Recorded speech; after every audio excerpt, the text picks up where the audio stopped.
Good evening then everybody, and welcome back to another LFM stream here for round 9 of the Pro Series, where we take to the wonderful and legendary circuit of Silverstone to bring us 90 minutes of action this evening with some of the greatest drivers on the LFM platform. And my goodness, whilst I don't want to spoil too many surprises just yet, looking at the driver lineup that we have going into tonight, we are in for a treat. Some absolutely brilliant talent in the field this evening.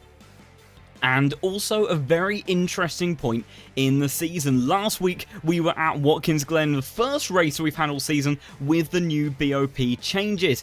And it gave us a little bit of a starting insight into how all of those changes amongst cars like the Porsche, the BMW, the Mercedes, all of that, and things like the Audi as well in particular, we're going to maybe transpire in future races to come. And Silverstone, another very good baseline circuit to give us further information and ideas on that sort of front. But one thing that I imagine that we will see tonight is a pretty close race at the front between the likes of some of our BMW drivers and some of our very fast Porsche and Audi drivers, all of that, which gives us lots of fantastic prospects. And if last week is anything to go by, then even things like the Ferraris can really start to get involved in some of those battles as well. And reflecting on what we had at Watkins Glen, it was George Boothby that took his second win of the season with an absolutely phenomenal drive, absolutely faultless from start to finish, dealt with the changeable conditions brilliantly, as did a lot of the Ferraris, capitalised on those conditions to see his way through up to the front and win with quite a healthy margin in front of the man that finished P2 and P2 in the standings. Currently is Jardier. A good result for him, probably not what he was anticipating going into Watkins Glen. Typically a circuit that's been very much in favour of the Porsche in previous races. So to beat his championship rival Marco Bischoff, who had to settle for P3 in the end, was a very good thing for him. And also a little notable mention for Valentine Barrier, a brilliant storming drive from the back of the grid to finish in P5, almost managed to get P4, but he was absolutely rapid. He dealt with the changeable conditions exceptionally well, and maybe going into Silverstone tonight, we know what British weather can be like. Maybe he can also put a cat amongst the pigeons as well and be a bit of a surprise talent at the front. Who knows what we will have in store? But without any further ado, let's look a bit deeper into the circuit that we have going on this evening. So Silverstone, obviously a circuit with just absolutely so much heritage, 18 turns of pure racing glory. Copse Corner is your starting point, absolutely blindingly quick through there, and then Maggots and Beckett's, a sequence that is absolutely legendary across the planet. Such a fun driver set of corners, and then down the back straight before heading into Stowe Corner. Very tricky area, and a lot of overtaking opportunities through there. You can dive down the inside, you can try to hang around the outside and set yourself up going into the chicane of Vale and Club Corner. Then on the run down Hamilton Straight, through Abbey Curve and Farm, down into Village, and then through the loop to head into the final portion of the lap, where you then head down the Wellington Straight in towards Brooklands Corner, followed through Luffield, a few more lines you can take through there, and then the flat out run through Woodcut to complete the lap. And it is constant action all the way around. Never really gives you too much of a break around this circuit. It is just pure driving joy for everybody. So we'll have to see how these guys get on this evening for that, but do expect things like I say, the BMW should be pretty quick around here. Maybe not as quick as it was in the past. One of the few negatives that hit the BMW with that BOP change was, I believe, a turbo update that happened for Silverstone in particular. BMW was absolutely rapid around here, so we'll have lost maybe a little bit of performance, but overall, still likely to be a very strong car, and particularly if we have changeable weather conditions as well. We saw Jardier really felt comfortable when Watkins Glen was in those kind of wet, greasy conditions. As it started to dry out, that was when the Porsche started to find its form again. So maybe if we have some more changeable weather, maybe some extra rain, who knows, with 90 minutes, we've got an extra 30 minutes to play with for some variability. That car might be very strong. The Ferrari, brilliant aero package on that car. Really good in high speed, high commitment point corners, so expect that car to be pretty tasty around this circuit as well, potentially, especially if we have rain on the way as well. But who knows with the Porsche, we haven't really seen all of the changes in terms of all the implications of the changes that have been made to that. We know that the Porsche has so much stronger straight line speed now than it did before. It's not so much of a horrible weakness for that car. And previously, Silverstone, as you would expect, the Porsche rapid in the acceleration, in the hard braking zones, lovely to drive in all those quick changes of direction, but down all of those straight line sections, it was painful sometimes for those driving the Porsche. So, you know, we know that that top speed is going to help the likes of Marco Bischoff to maybe be a bit more competitive around here and see what he can do in that. He currently has a 450 point lead over Jardier, with Carpenter sitting P3, about 1,200 points adrift of Jardier. So right now, still very much a duel between Marco Bischoff and Jardier for the LFM Pro Series Championship for the time being. But it gets a little bit more interesting when you start to look at third and below. Carpenter, Del Fanta, Samir Fock, all within quite a close proximity to one another. And Darren King isn't too far away from that either. And maybe didn't have exactly some of the results he would have wanted. I know Kyle Lamy certainly didn't go his way. I don't think he made an appearance for Watkins Glen, but I do believe he is in the field this evening, so perhaps he will be able to do something a bit more special and exciting for Silverstone, and especially considering the car he'll be in will likely be suiting him very, very nicely indeed. So the server should be going up fairly shortly. We can make our way into some glorious action. And thank you for the kind words in the chat. Very, very nice to see some of those. And also a big thank you, everybody, for those who have been tuning into the streams over the last few weeks. Still fairly early days for the LFM Pro Series here on the LFM YouTube channel. So thank you so much, everybody, for all the support. It's been lovely to see all of the kind words and you all loving the action. And also, don't forget, if you want to get involved in some of this racing action yourself in the daily races that LFM holds, then do head over to lowfuelmotorsport.com, get yourself registered, get yourself a license, and get to the track and maybe start to work your way up and battle amongst the greatest on the platform that we will see this evening. If you work your way all the way up to some of those higher ranks, then you could be appearing in some of these top tier races yourself and battle it out amongst the very best. And also, I think a little bit of a special mention of a couple of things LFM. One is that I do believe in the past week, Marco Bischoff actually made his way up to Platinum license within LFM, so that's above 5,000 ELO on the LFM ranking system, so amazing stuff from him. Obviously, we know Bischoff is incredibly quick, but that is a huge amount of commitment, dedication to achieve that. And also, LFM is so close to having 50,000 users on the platform, so very much closing in on being able to cross that threshold, and that would be an amazing achievement for LFM. So if you are interested in participating in some of this action, then do have a look at some of that.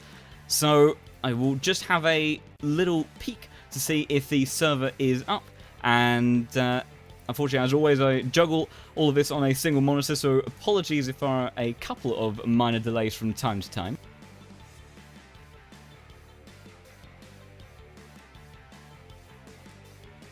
But it does look like the server has gone up, so we shall be making our way into the action momentarily, as I think the practice session will be coming to an end in about 30 seconds time, and we can make our way into qualifying. So it'll be a 15-minute qualifying, a 90-minute race, and then a 20-minute pit window. And that pit window gives us a very interesting aspect in terms of strategy, because if there are changeable conditions, it's maybe not the ideal thing that you want to do, to try to stretch out a certain stint or pit maybe earlier than you want, but sometimes for the sake of that pit window, you do end up having to sacrifice a bit in terms of what the ideal tyre is at the time for overall pit strategy in the race sequence. So we are into qualifying now, so I shall move us over in just a moment.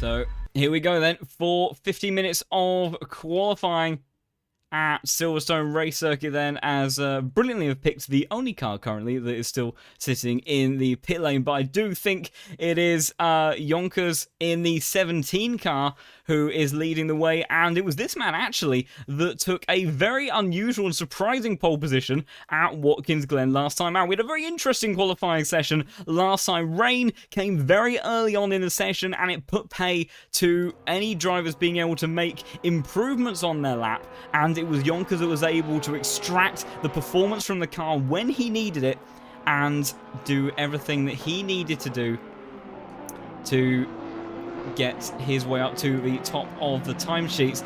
And it was a stellar effort from him, it must be said, on that front. Nothing taken away from him whatsoever. But let's see what all of these drivers get up to as they start to make their way around the circuit for the first time. And it will be Yonkers to do the first lap. And let's have a little bit of onboard honours with last week's pole sitter, Marco Yonkers, to take us around for a lap of Silverstone race circuit then. So here we go, flying down the start-finish straights in towards turn 1 of Copse Corner. So much commitment here. How does he handle it in the Porsche? Maybe a tricky one to tackle in the Porsche, always with a little bit of lift-off oversteer, but nicely tackled through there. Got to be careful with track limits on the exit curve though, and then flying in towards Maggots and Beckett. So much commitment, so much fun in this. Got a huge kick of oversteer for Yonkers, but he just about manages to hold on to that one. Quick hands from that man then, and then using all of the runoff that he can on the exits, he then heads down the hanger straight for the first time. Car up ahead, won't be able to get a tow from that one just yet, but then down in towards Stowe Corner, swing all the way out to the left, clip that entry curb on the outside, and then try to get the car tucked in, maybe a little bit wider than you would have hoped, using all the runoff and maybe a little bit too much on the exit. Got to be careful with track limits there as well. Hard on the brakes now in towards the club chicane there, and then through those two apexes. Porsche really strong in this portion track, very, very agile, good on the brakes, good on the acceleration, and then down the Hamilton straight into a tricky corner for the Porsche. Probably one of the trickiest into Abbey Corner. Be a bit of lift-off oversteer in the race in particular, but nicely dealt with for Yonkers through Farm Curve, and then hard on the brakes one more time into Village Corner, down into second gear, get it tucked in, drift your way through, maybe a bit on this qualifying setup. First gear for Marco here. You'll see some drivers do an early upshift on the exit, trying to limit that wheel spin and minimise the traction control interference before heading through Aintree and then down the Wellington straight to start the closing phase of the lap. Very tricky braking zone in towards Brooklands. Going to see a lot of side-by-side moments through here and then in towards Luffield. Got to be patient. Wait for the car to come back around, and as early as you dare, back on the power, drift out over the runoff, open up the steering as much as you can, and carry all of that momentum towards the line. And for Yonkers, the first man across the finish line will be a 56.755, and we'll have to see what's... Oh, that's a big moment there for Yonkers through turn 1. Won't be able to improve for the time being, as let's see if we can pull up the times. There we go. So improving immediately on that was Henrik Gamble on a 56.6. So good effort there from him. He's got George Boothby just in front, and then it was the number 25 car of Benjamin in P2 at the moment. So interesting things so far. Porsche currently top of the timesheets and looking out the top 3 as Korekis, who in the McLaren, a car that has previously been very, very strong here at Silverstone. So we'll have to see what he can do.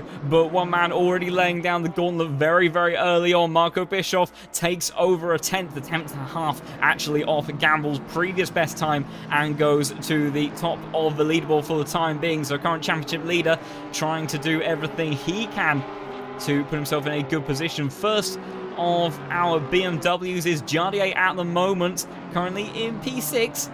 Finding a little bit of time in the middle portion of the lap, maybe not quite as much as he would have liked. Although I'll tell you what, number 25 of Benjamin looking very, very quick, although so is Marco, continuing to find time. So still early stages of the qualifying session. You can see on that previous lap, Jardier fastest in the first sector, but the Porsches and the McLaren of Korekis just too strong in the latter portions of the lap for the BMW to contend with. And currently almost half a second adrift of Marco. That was a good corner there from Jardier. Gained a little bit of time.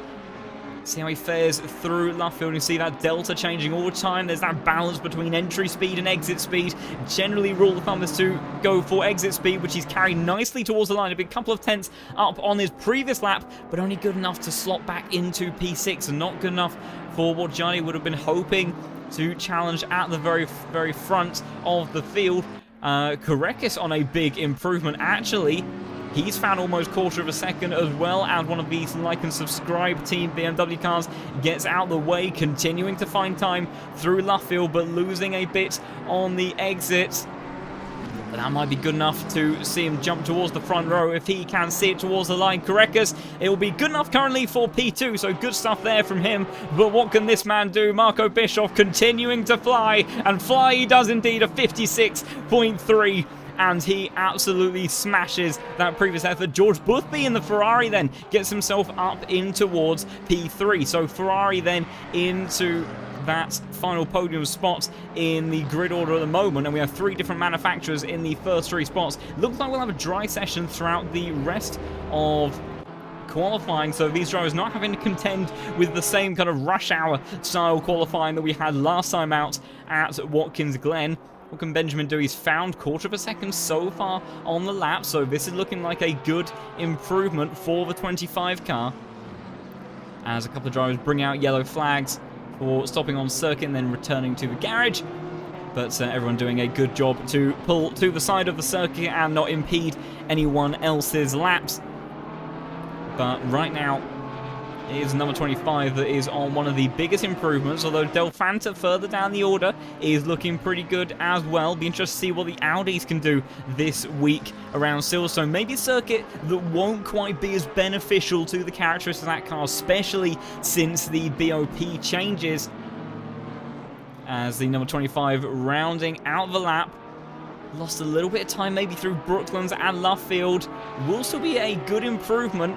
Might see him get up in towards P3 as he then holds tight towards the wall. Oh, it's good enough for P2. Snatches it away from McLaren Korekis by 0.02 of a second. So it was a little bit back and forth. There's still time in that lap for certain. Bischoff, though, is finding time in his lap. Not a huge amount, so maybe hasn't got a lot more to work with in the tank of that number 1 car. He's the number 1 car for a reason. I think it might be a small improvement. Oh, the Delta's changing his mind a bit as he comes towards the line. Will it be an improvement? Oh, and he misses out by 17 thousandths of a second, so not quite for our current provisional pole sitter. But looking further down the order, we have Jack Alexander that is 0.4 of a second up in the number 26 car. So that'll see him jump up the order as well. Whereas that see Alexander go into P15. So good effort there from him to make a bit of jump. We've also got Walsingham in 22nd place at the moment. Another one of our McLaren drivers. Currently heading down towards Stowe Corner on the Hangar Straight. McLaren, a car, like I say, they used to really be so dominant around here at Silverstone. There were very, very few cars that could touch it, and then BOP changes went against that car. It started to find some form again with the recent changes, but definitely maybe not quite the consistent powerhouse that we saw at the very front of the field in previous iterations of ACC. We've also got the number 34 of Fideli that is rounding out a lap, currently half a second up on his time. So now see him look to try to work up the order a bit further. You can see some of these other drivers, I think those splits are a little bit off for invalid laps potentially. So they'll be looking to get a valid lap on the board, hopefully sooner rather than later. I also see we've got Dom Healy in the server, and I do want to check what car Dom is in, because our Watkins Glen is in the Nissan and he is sporting the Nissan again. So Dom Healy doing some good representation for Nissan. Obviously a car that we know very much to not be in the most competitive of standings when it comes to the BOP, but is always a fan favourite to see on the circuit. Ludicrous straight line speed in that car quite often, so who knows, maybe Dom can do something special. He was actually surprisingly quick at Watkins Glen when it was in the rainy conditions, but then unfortunately in the dry did start to lose a little bit of pace. So just over 4 minutes then left on the clock, and this man still very much top of the standings. Samir Fock is on a good lap at the moment. He's found a couple of tenths through the first sector and a bit of this lap. Heading down towards the final section of the circuit. If he closes out with this sort of margin, he might head towards the top 10, but he's got to find maybe another 10th in these final couple of corners if he wants to try to jump up that far. A little bit of a wonky line, potentially on the entry to Luffield, maybe not carrying all of the momentum that he would have wanted to through there. It's such a tricky series of corners. You want to chuck the car in. The car will stick, but it's about how it compromises you later down the line. And as Samir hits the timing beam, it's only good enough to go into P14s, and not the level of improvement that he would have been wanting. Currently fastest Ferrari on circuit is George Buffy in P5. Meanwhile though, good improvements for last week's pole sitter Marco Jonkers, showing that his pace at the front, it wasn't unwarranted. He did capitalise on a unique set of circumstances, but don't let that fool you. This number 17 car has got a very, very quick driver behind the wheel, and quite clearly some very quick hands as well at catching some of those saves. Maybe not though something you want to be doing all too often around somewhere like Silverstone. It is a very, very tricky car to keep under wraps at the best of time, and this circuit will absolutely bite you if you don't respect it. He was very, very quick in the early portion of the lap, maybe lost a little bit of exit speed through the chicane. Deals with Abbey and Farm nicely though, still a 10th up, but he's got to find a bit more if he wants to challenge for pole position. Have to see what the Dutchman can do. Good speed carry through the first phase of that sequence, but will he carry it on the exit a little bit further on over the exit curve than I think he would have liked, but he has gained overall a little bit of time. But he's going to have to really throw it into the final portion of the lap. He'll have one more potential lap that he can do if he's got enough fuel in the car after this one. But I'm not sure it's going to be good enough to challenge Bischoff for pole position, who is also finding time. He was almost a 10th of a second up in the early phase of his lap, and Jonkers, he's lost it on the exit of the final corner, so it won't be good enough for an improvement this time around. But it does look like he will be continuing on to another lap. Oh, that's not going to do him any good, and there we go. I said that it could all go wrong, and Quick Hands wasn't good enough to catch that one. So Jonkers then will finish no higher than P2, and Marco Bischoff on an absolute flyer at the moment and trying to make sure that no one can take that pole position away from him. He has found a 10th and a half up, and he has only made his way to Stowe Corner, and he is continuing to find time. Bischoff, we saw an absolutely phenomenal pole position lap earlier from him in the season, and this is looking potentially to be an absolute blinder of one as well. Almost 0.3 of a second up as he makes his way onto the Hamilton straight. Has got a few cars ahead of him, but I'm not sure that they will cause him any problems. I'm not sure there's anyone else currently in this session that can cause him any problems for his previous lap. Oh, except for George Boothby, who for a second went massively green. I think maybe that was a bit of an exchange in terms of entry speed and exit speed. Still found maybe a 10th on the lap, but right now if Bischoff can bring this one home, this could potentially break into the 55s, which would be an absolutely ridiculous time. And we were wondering what the sort of pace of the Porsche might be around this circuit, and Bischoff right now trying to show exactly what he can do with the latest and greatest changes for these cars. He's coming through the final corner now of Luffield. He's generally managed to maintain that delta throughout the lap. The exit of the final corner is pretty good. It's not his best, and I'm not sure he'll break into the 55s, but Bischoff then, the number one car, trying to cement his pole position time, is going to go to a 56.140. An absolutely ridiculous time from the man currently top of the timesheets, and I don't think there is anything that anyone could do about that. Jonkers lost it through the early portion of the lap. Currently couple of drivers on improvements, but nothing anywhere near what Bischoff was able to achieve there. 0.4 of a second clear of anyone else at the moment. Barrier trying to have his say in this, and he's taken a 10th out of his previous lap for the time being. If he can carry that one to the end of the lap, he might be able to shuffle his way up the top 10, but it is far from what he would need in order to challenge Bischoff then for that pole position, because that is an absolutely ridiculous time from the number 1 car and our championship leader. Barry then, the man that was so fast at Watkins Glen in the race, only good enough to move his way up towards P9 then. And we've also got one improvement for Levi Thomas further down the order. I think potentially our last driver finishing a lap. Jardier is closing out a lap as well, I believe, just coming to the line. It's going to be a very small improvement. Will it be good enough to shuffle his way up? Not quite in the end. Finished 200 down, so not what he would have wanted whatsoever.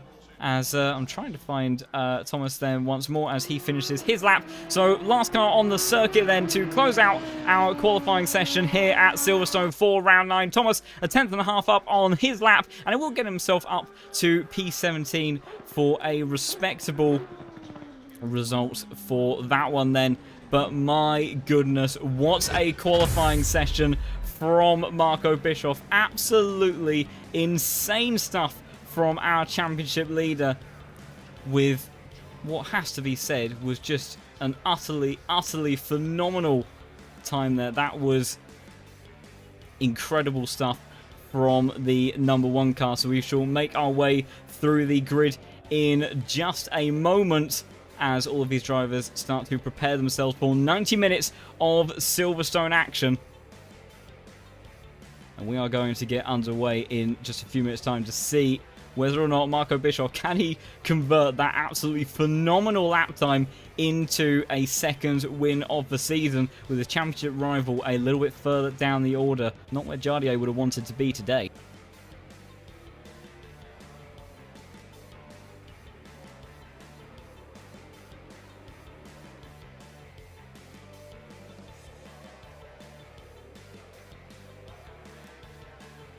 So just waiting for the results and everything to come through for our pole position man in just a moment. And there we go. So after an absolutely fantastic lap there from Marco Bischoff, he takes another pole position for the season then, and gets himself starting at the front of the grid, exactly where he would want to be for this race. Good effort there from Yonkers to make his way up onto the front row, and the number 25 car of Benjamin Langer in P3. George Boothby, last week's winner, currently in 4th place, so a good effort there from him in the Ferrari, as Carreras then gets the McLaren up towards a very respectable P5. Have to see what he can do in the race. Henrik Gamble in the number 19 car, another Porsche near the pointy end of the grid, sitting in P6, with Dario Amulio in the number 27 car, the Italian in the BMW, and lead BMW as well, sitting in P7, with Matthias Kuhn in the 13 car to start in P8. Barrier, very good effort there from him in the Ferrari to start P9. Certainly further up the order than where he started last week, and see if he can make the same sort of charge through the field once more. Del Fanta rounds out top 10, is the first of our Audis, and then the man P2 in the standings, Jardier, not where he would have wanted to be relative to his championship rival, and then Darking starting alongside him in the number 6 car in P12 with his teammate, part of GTWR, Luke Addison, in P13. So a small congregation of BMWs there. And then Sammy Fock, one of the Ferraris, will start P14 on the grid, with Jack Alexander in the number 26 Porsche to start just behind in P15, with Boris Garafulin in the Aston Martin, the first of our Aston Martins to sit in P16. Be interested to see how that car gets on in the race today. Levi Thomas did manage to improve at the end to get up to P17, with Aidan Walsingham starting in 18th place in the number 31 McLaren. And then we followed up by Steinbrenner in the number 20 BMW. And just behind him, maybe a car that we would have expected to be a bit further up the order, Tinko van der Velde in the McLaren. Very, very quick driver, as well as Timo Karppinen, P3 in the standings, so not where Timo would have wanted to be starting this race. And then alongside him is Sasha Vassner in the number 12 Audi. And then I've Soldatov for company in 23rd position in that like and subscribe BMW, with Maximilian Detchik in the full course yellow and a very bright yellow livery to suit McLaren of the number 16 car. Thomas Morant makes a return to the championship start in 25th position in the number 28 Audi, with Fedeli, who managed to improve a bit at the end there to get himself up to 26th position in the 34 car. And he will have the Audi of Hamza in the 33 just behind for company. And then the BMW of Mishka in the number 15 car, as cars start to pull away on the grid for the formation lap. Samuel Ratz joins the LFM Pro Series grid as well, I think for the first time potentially this season, and starts 29th, with Toby Lang starting in 30th beside him. And then Nico Pennanen in the number 29 BMW will start in 31st position, with Yannick Ruoff in the 23 Audi start just behind in 32nd. Then a bit of a fan favourite, maybe not ultimately most competitive, but Dom Healy sporting the Nissan and representing that manufacturer very well. Jonas Baumann will start in 34th position, and then the father of LFM himself, Boris Schulk, will round out the grid in 35th position then for the final grid spot. As we shall then look to see what all of these guys can do for 90 minutes of action. It looks like for the first 30 minutes of the race that we will have a dry circuit. The camera will sort itself out eventually, there we go.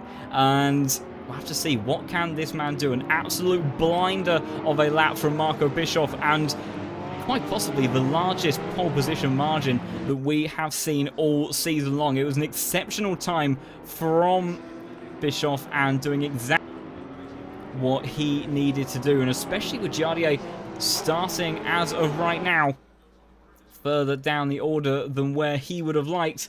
That is certainly going to be working very nicely in favour for the time being of the man leading the standings, and will lead all of the drivers away in towards turn one as they make their way towards Abbey. So still about half of this lap to go. But what we will see then in this 90-minute race, will the Porsches be able to maintain their incredible qualifying pace, or will the trickiness that we saw that started to kind of before the likes of Yonkers, who had some very good reactions at times, but maybe not quick enough when he needed them most, and will the Porsche start to become a little bit tricky? We know that regardless of those BOP changes, that the change in balance of the Porsche, the way that the fuel leaves this car and where that fuel tank is positioned, naturally ends up meaning that this car changes in terms of balance throughout, from the stage of a full tank down to a lower fill tank. So we'll have to see kind of how each of these drivers deal with that, and especially in 90 minutes, whether we have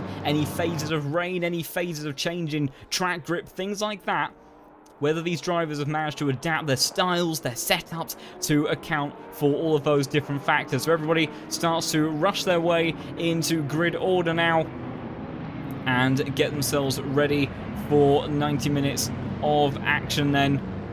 It will be Marco Bischoff to lead them away towards turn one, joined on the front row with our pole sitter from last week, who wasn't able to convert his first pole position of the season into a win.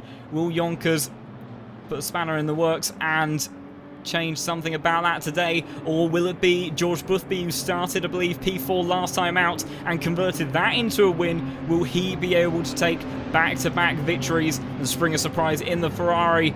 We shall have to wait and see, but we'll certainly get an answer very, very shortly as they make their way then towards the start-finish line to get underway for 90 minutes of Silverstone racing action here in the LFM Pro Series for round 9. Marco Bischoff will lead them away. We wait for the lights to go green, and they're away then. It looks like a good start from Bischoff, but it's a better start from Yonkers around the outside, potentially going in towards turn 1. Can the 17 car do anything about it? He's lost out on the exit. If anything, Langer trying to go past him in towards Magnussen. Beckett has got the inside advantage. Oh, that's a big moment for one of the cars off in the background. Who was that in the back? We'll have to see in a moment. There's a lot of action going on between some of these cars in the midfield. I've got a thing, there's a bit of chaos going on through Magnussen Beckett's as well. Several cars involved in that. What has happened? We've lost the likes of Darren King. We've got several cars off. We've got the number 6, that's Carpenter, I see in there as well. So it's all kicked off in the early stages, but at the front of the field, Bischoff then with the dream start has managed to maintain that pole position into the lead. Henrik Gamble and Yonkers now going side by side. Yonkers got hung out to dry on the opening part of the lap there and has already dropped down towards P5 as Gamble then comes under pressure further down. We've got a lot of side by side action between our other cars as they all get very, very busy through this opening phase of the lap, nose to tail with one another, as Matthias Kuhn looking to maybe put pressure onto the BMW of Dario just ahead, going in towards Abby. That goes very, very close. Dario has to take to the runoff. Hopefully has a safe rejoin now. Valentine trying to take advantage of this and go down the inside into all Village Corner. Jardier trying to get involved in this one as well. The Ferrari now will have the outside line going in towards the loop. The 13 car will have the acceleration on the exit. What can the Ferrari do? Down this back straight, the Porsche will pass up more of a fight than what it's done on previous occasions. And Jardier watching this from behind and seeing if he can get involved in this one at all. In actual fact, let's see what it is like from the man sitting P2 and standing. A little bit of contact there between the Ferrari and the Porsche. Jardier then tries to go through as there's a little bit of contact with Valentine, who then holds a position from Jardier, who will have to stay in P10 for the time being. So it got a little bit bumpy between those guys. Looking further up the front, we've got Karekas closely onto the back of George Boothby. Bischoff has left a big gap between himself and Langer as George Boothby gets a big kick of oversteer going through Cops Corner for the first time, the first flying occasion for these guys, and it can be very, very tricky to keep the car in a straight line when you're going through there, or at least pointing in the right direction. And McLaren maybe dropping a little bit back through Magnussen Beckett, unable to do anything for the time being. But that top 5 has certainly made a little bit of a breakaway from the rest, as the BMW of Dario trying to have another go on Gamble as they head down towards Stowe Corner. We've got terrible camera angle. The BMW trying to go all the way around the outside. A brilliant move. If he can pull that one off, keeps his foot in it, uses a little bit of the runoff. He has the inside now going towards the club chicane. Will be on the inside. Can Gamble do anything to fight against that? I'm not sure he can. He's giving a good go though. The number 19 car is not going down without a fight. And now the advantage swings back towards the Porsche of Gamble. Number 27 car will have to tuck back into slipstream. Matthias Kuhn trying to get involved in this one as well, as they're almost 3 abreast heading down towards Abbey Curve. Matthias Kuhn trying to go down the inside once more on the BMW. Gets very, very tight between all of those drivers. Oh, and there's contact. Matthias Kuhn and Jardier has just collected him. Oh, big, big moment there. Force drive barriers off as well. Jardier has a face full of damage on that car, and that will very much hamper his championship hopes.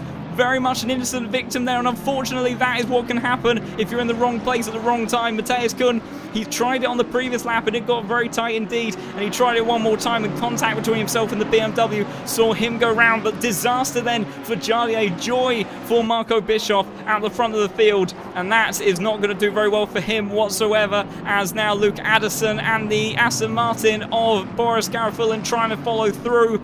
And there's a bit of contact there through Luffield. Very difficult to sometimes work your way through there. And Samir Fock will capitalise on that immediately and snatch a position away from the Aston Martin. And with the compulsory pit stop window in this race. Jardier is going to have to suffer that damage for a while, as now the Aston Martin and Boris, good straight line speed in that car, almost managed to go around the outside of the Ferrari going in towards Copse Corner, but has a brilliant run going towards Magnussen. Beckett, Steinbrenner trying to get involved in this, was almost 3 wide, going in towards this sequence of corners, so tricky, but Gareth Fulton has made his way through and snatches that position away from Samuel Fogg in the Ferrari, and that Aston Martin looking very quick in a straight line and maybe particularly competitive, as Jardier running wide on the exit of Magnussen. Beckett's there, maybe a little bit of a sitting duck potentially to the Aston Martin, closing all the time, goes towards the inside as they're all trying to go towards the inside in towards Stoke Corner, as Steinbrenner launching out the inside, 3 wide through Stoke Corner. Jardier loses out entirely. Samuel Fogg trying to defend now from the BMW of Steinbrenner, who tries to take them both. It'd be brilliant if he can make that one stick, and Steinbrenner, can he get through there cleanly, holding on to it? Jardier under pressure from another car just behind, but Steinbrenner's got the move done. Samuel Fogg has got the move done on Jardier. Jardier loses 3 positions in one go. Tingo van der Velde now going side by side with Thomas through the club corner then, and Solotov trying to get involved in this one as well as they head towards Abbey Curve one more time, but Solotov will have to back out that one for the time being, as all 2 of that's going off. That was Thomas, I think it was, rejoins and loses several positions in the process now, as Ratsan goes all the way around the outside of Marantz, I think that was.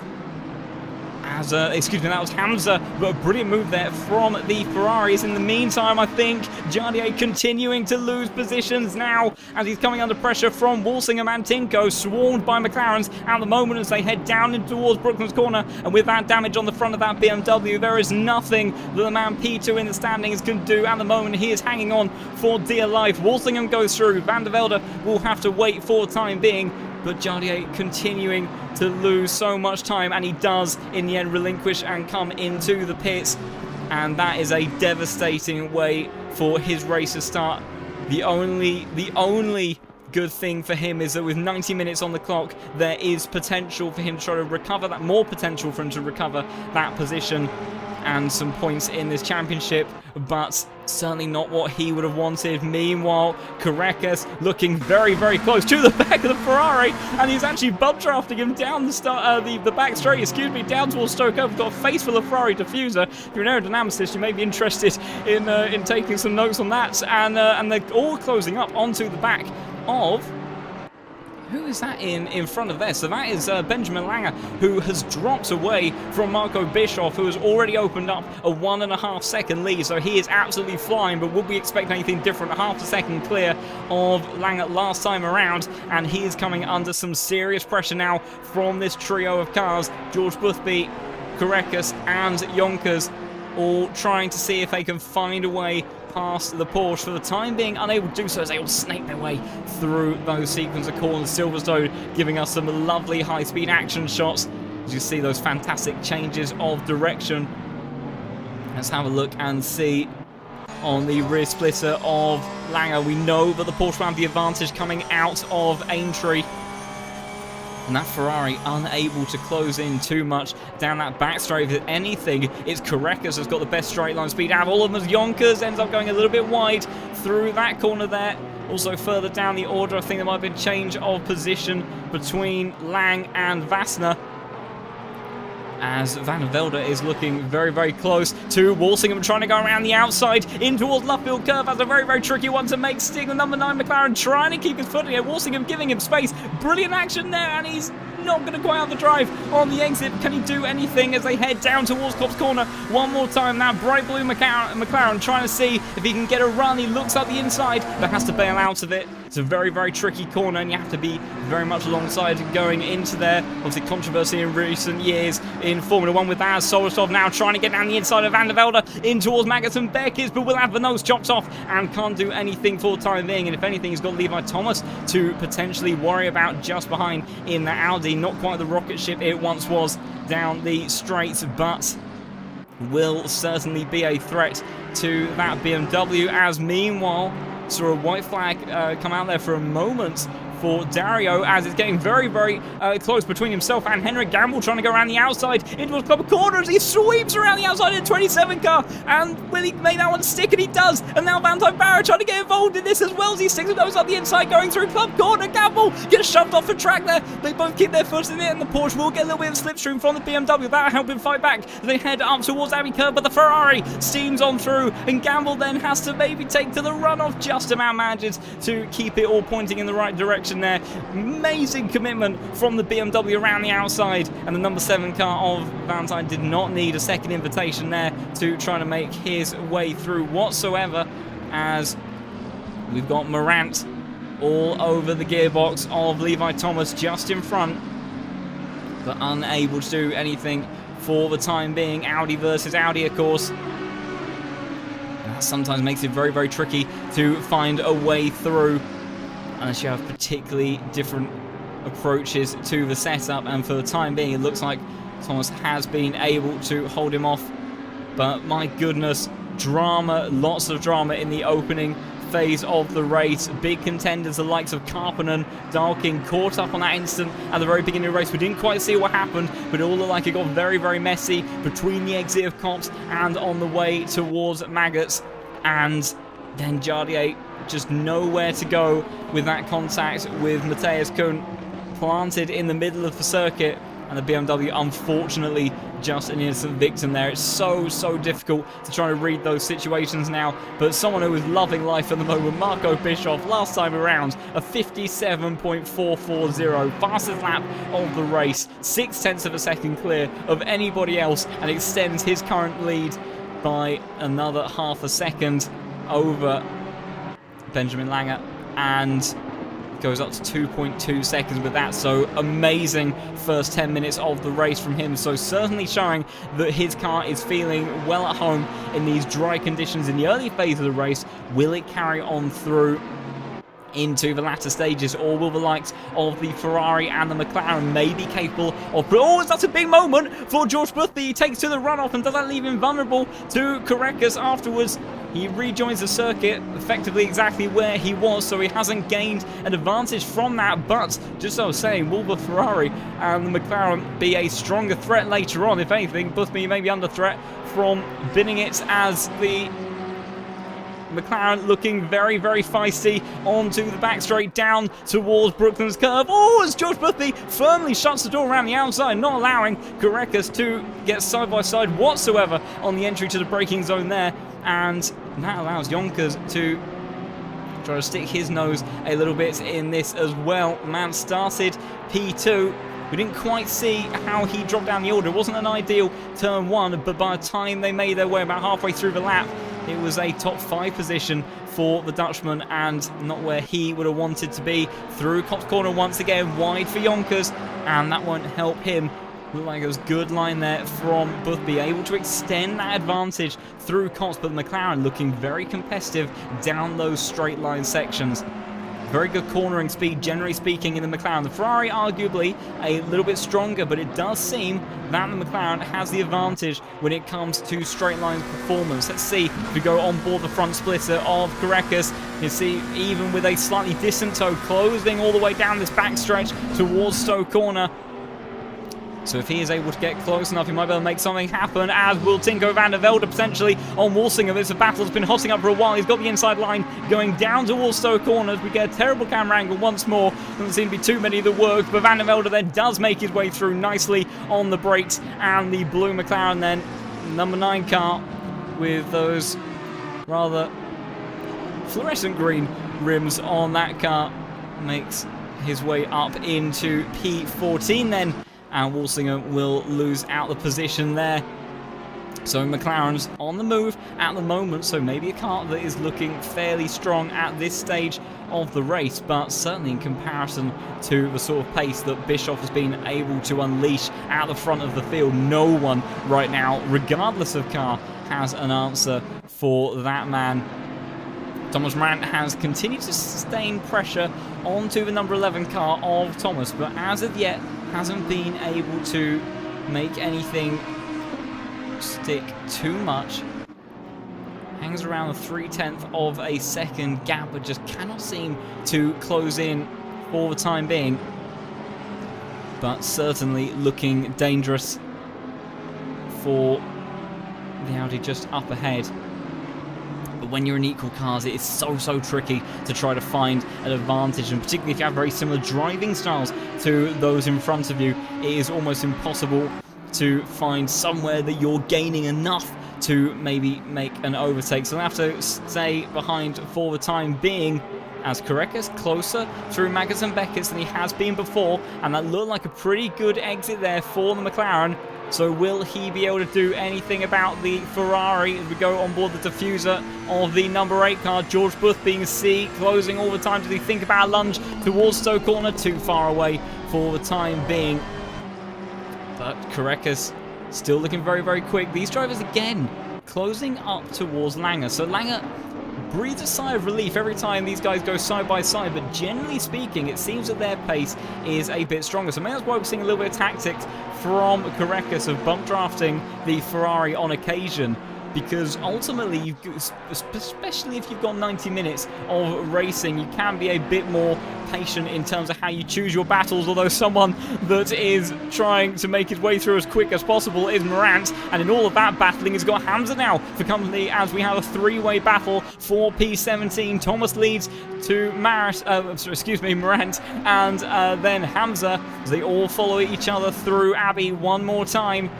Hamza then takes a little bit wider line, bit of a show of the nose from the 28 car, but too far away to do anything for the time being. And if anything, the one that's looking the most racy out of these guys right now is Hamza, closing towards the 28 car. So as Thomas actually breathes a little bit of sigh of relief and opens up a car length or so over Morant. We'll just see how that battle continues to ensue. Another battle that we have that is chopping and changing a little bit is Barrier closing up towards the back, slowly but surely, of Dario. As, what's going on there with Van der Velde? Van der Velde, I think, has had a moment. I'm trying to click on his car. I have a horrible feeling that he may have gone off somewhere. So let's try and see if we can catch it. So that is Van der Velde just up in front of Walsingham here. We'll go on board with Walsingham. So what happens to that blue McLaren just up ahead? He was making his way through the field, goes very wide into left field. And then disappears into the shadow realm. So unfortunately, that by the looks of it then is a disconnect for Van der Velde, and sadly will drop him out of the contention from this race. And such a shame, he was charging his way up through the order fairly nicely. As further up the order, George Boothby continuing to come under some pressure from Korekka, although has been able to maintain that gap fairly nicely, as Bischoff continuing to extend his lead 0.3 of a second quicker than, I say, anybody else. Grantis Korekka in that McLaren only 100th of a second shy of the pace of Bischoff. So it does look like maybe that overall pace from that number 1 Porsche, very rapid early on, but is it starting to eat a bit too much into its tyres? He has almost a 4-second lead at the moment, so these guys have got some work to do if they want to try to challenge Bischoff at the front of the field. But it does seem like that initial pace advantage that the number 1 car had is starting to drop away ever so slightly. As also just a quick note, notice a big mover so far through the field. A couple of big movers actually. Boris Schulk has made his way up to 22nd, and Dom Healy in that Nissan has made his way up to 23rd. As where on the grid is Jardier. So Jardier's still in this race. So he's down in 28th position at the moment. Now, you'll notice on the graphic, it does say that he has served his mandatory pit stop. That's not 100% correct. He has served a pit stop as Jack Alexander brings out the yellow flag. I fear that is a potential retirement. What happened there with Jack? So he was the Porsche that was up in front of our lead, or our group of 4 cars between 2nd and 5th.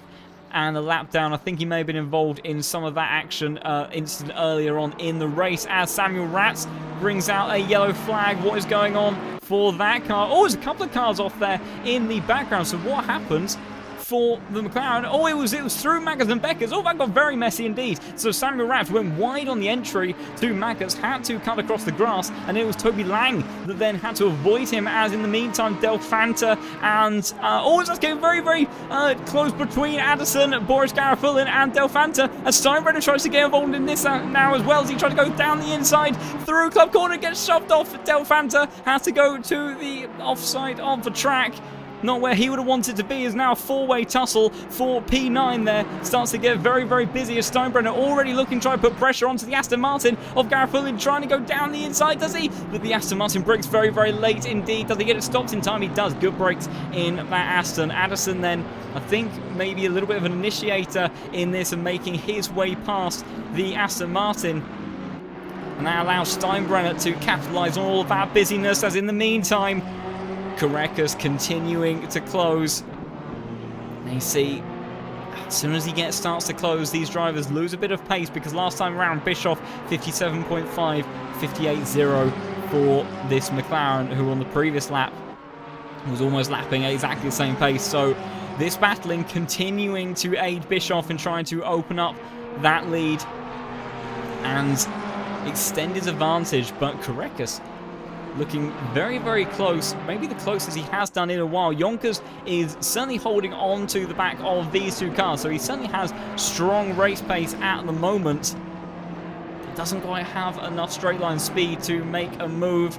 Korekas, I think, maybe a little bit too far back this time around, and that car just in front of them is, so that is Langer. So let's Delta's saying there 7/10 of a second. I think it said a second a moment ago, which was a little bit unconfident if that was entirely true. But no, that is Langer just up in front. So this is developing once again quickly into the battle for P2. As meanwhile, the battle for P8, as Valentine trying to go down the inside of Henrik Gamble and then around the outside of the chicane. Brilliantly done there from the Ferrari, as we'll see as I think he may have actually got it done slightly earlier. It was Gamble that tried to challenge through that sequence there, but the Ferrari, able to hold strong for the time being, has continued to do so.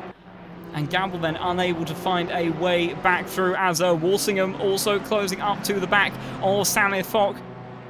That McLaren, we know that they have pretty good straight line speed around here, it seems, in the opening phase of the race, as we start to close in on the first of 3 half-an-hour markers.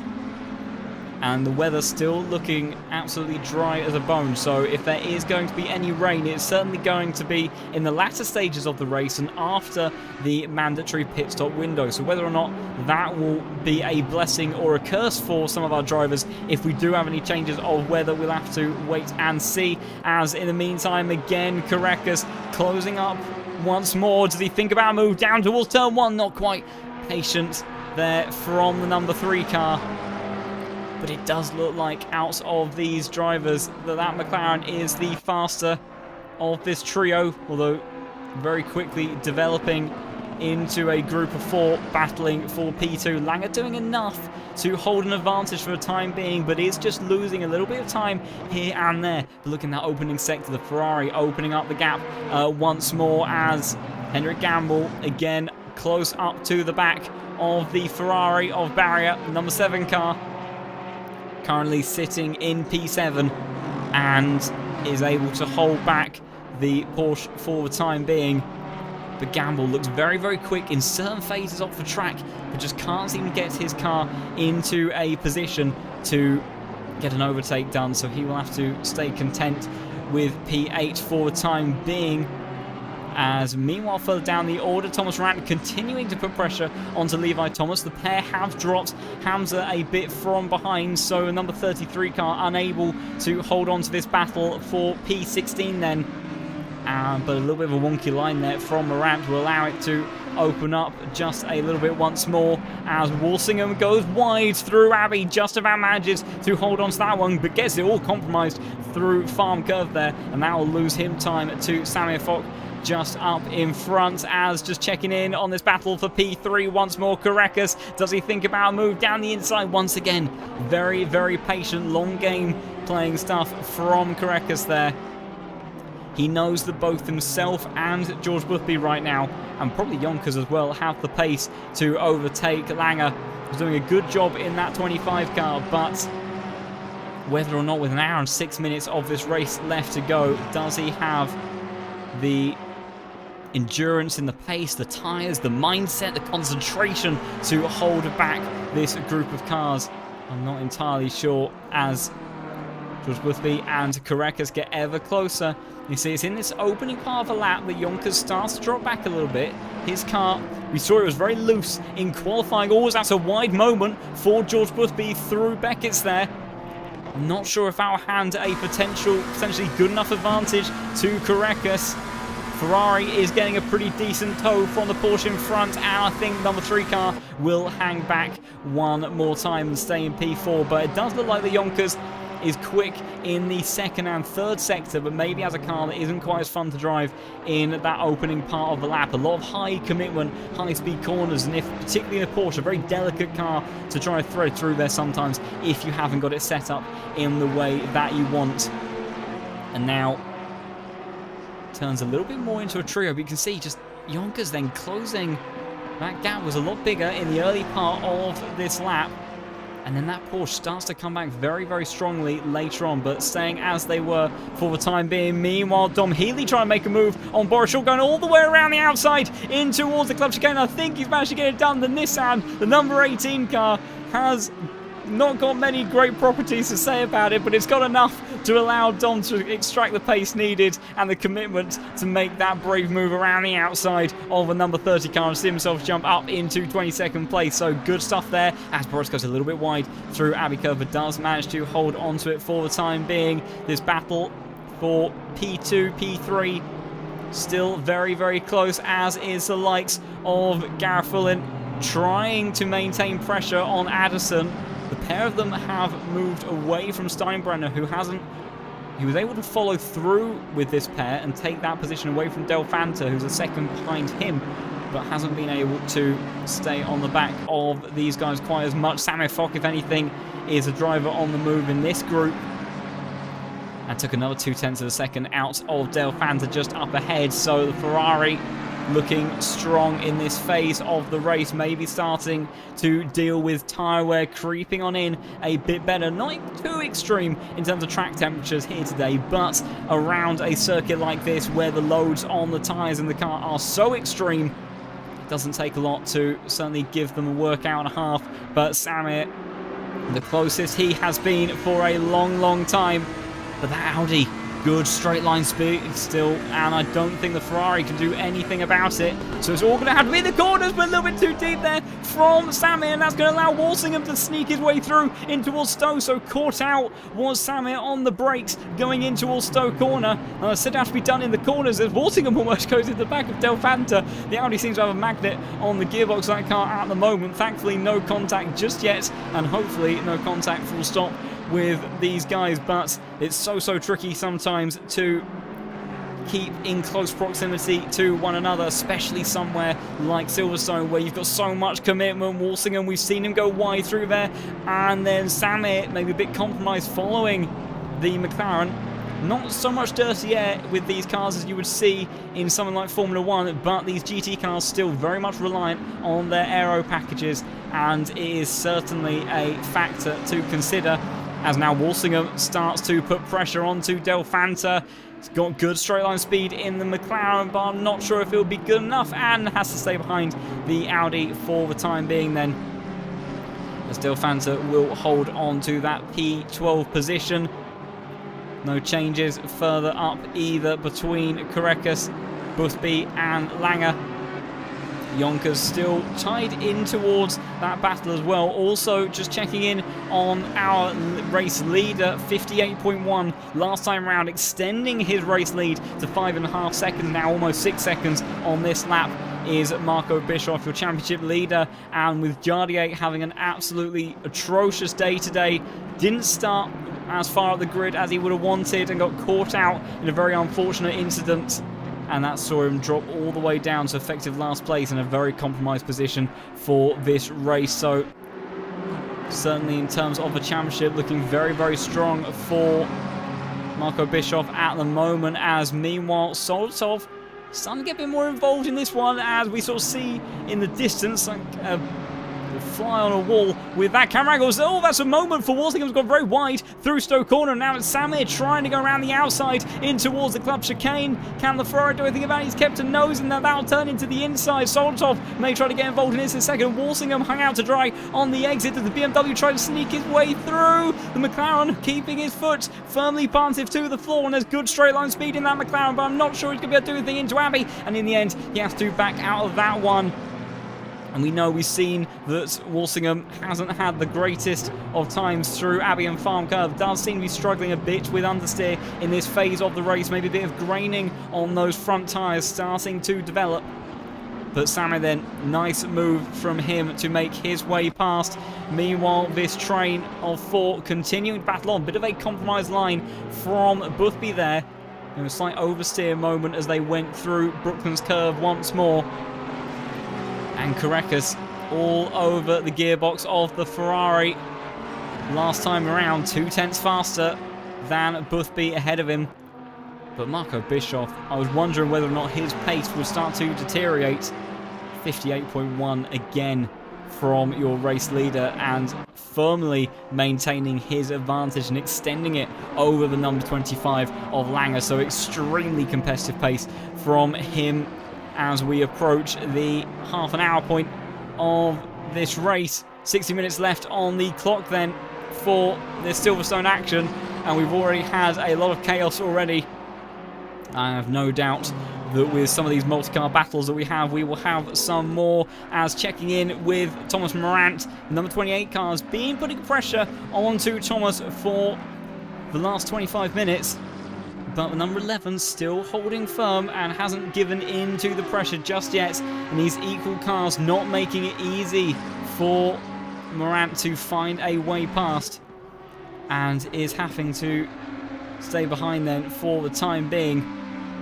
But does seem to have a bit more confidence in the car, making his way through Stoke Corner then. Not too far away from the gearbox of Thomas, but good acceleration consistently. It seems like Levi's car in that Audi just up ahead, and the number 11 does seem to have very good drive out of the slow speed corners. We'll see what it's like when he comes through the loop again. But it does seem to be a theme that the way that he's got that car set up, maybe it's a TC setting, something with the differential. We go on board with the rear splitter of the number 11 car. Let's see, how does this exit fare? So a slightly compromised line through the corner, and then as he gets on the power, does manage to extend the gap. Maybe they went a little bit wider that time around than he would have liked. So Morant's actually maybe in a position potentially to turn back, but just cannot seem to close to the back of the Audi. Not enough to make a move. Oh, as there was flashing of the lights and he thought about it. I thought the flashing of the lights was maybe a bit of a general distraction, but that was a very, very late dive towards the inside from Morant. Thomas, though, not falling for it whatsoever, and the number 28 car having to stay behind for the time being. Meanwhile, checking in further up in front is Boothby, that's been able to move a little bit away. Oh, is that a mistake there from Langen? And that might give the advantage that the Ferrari needs.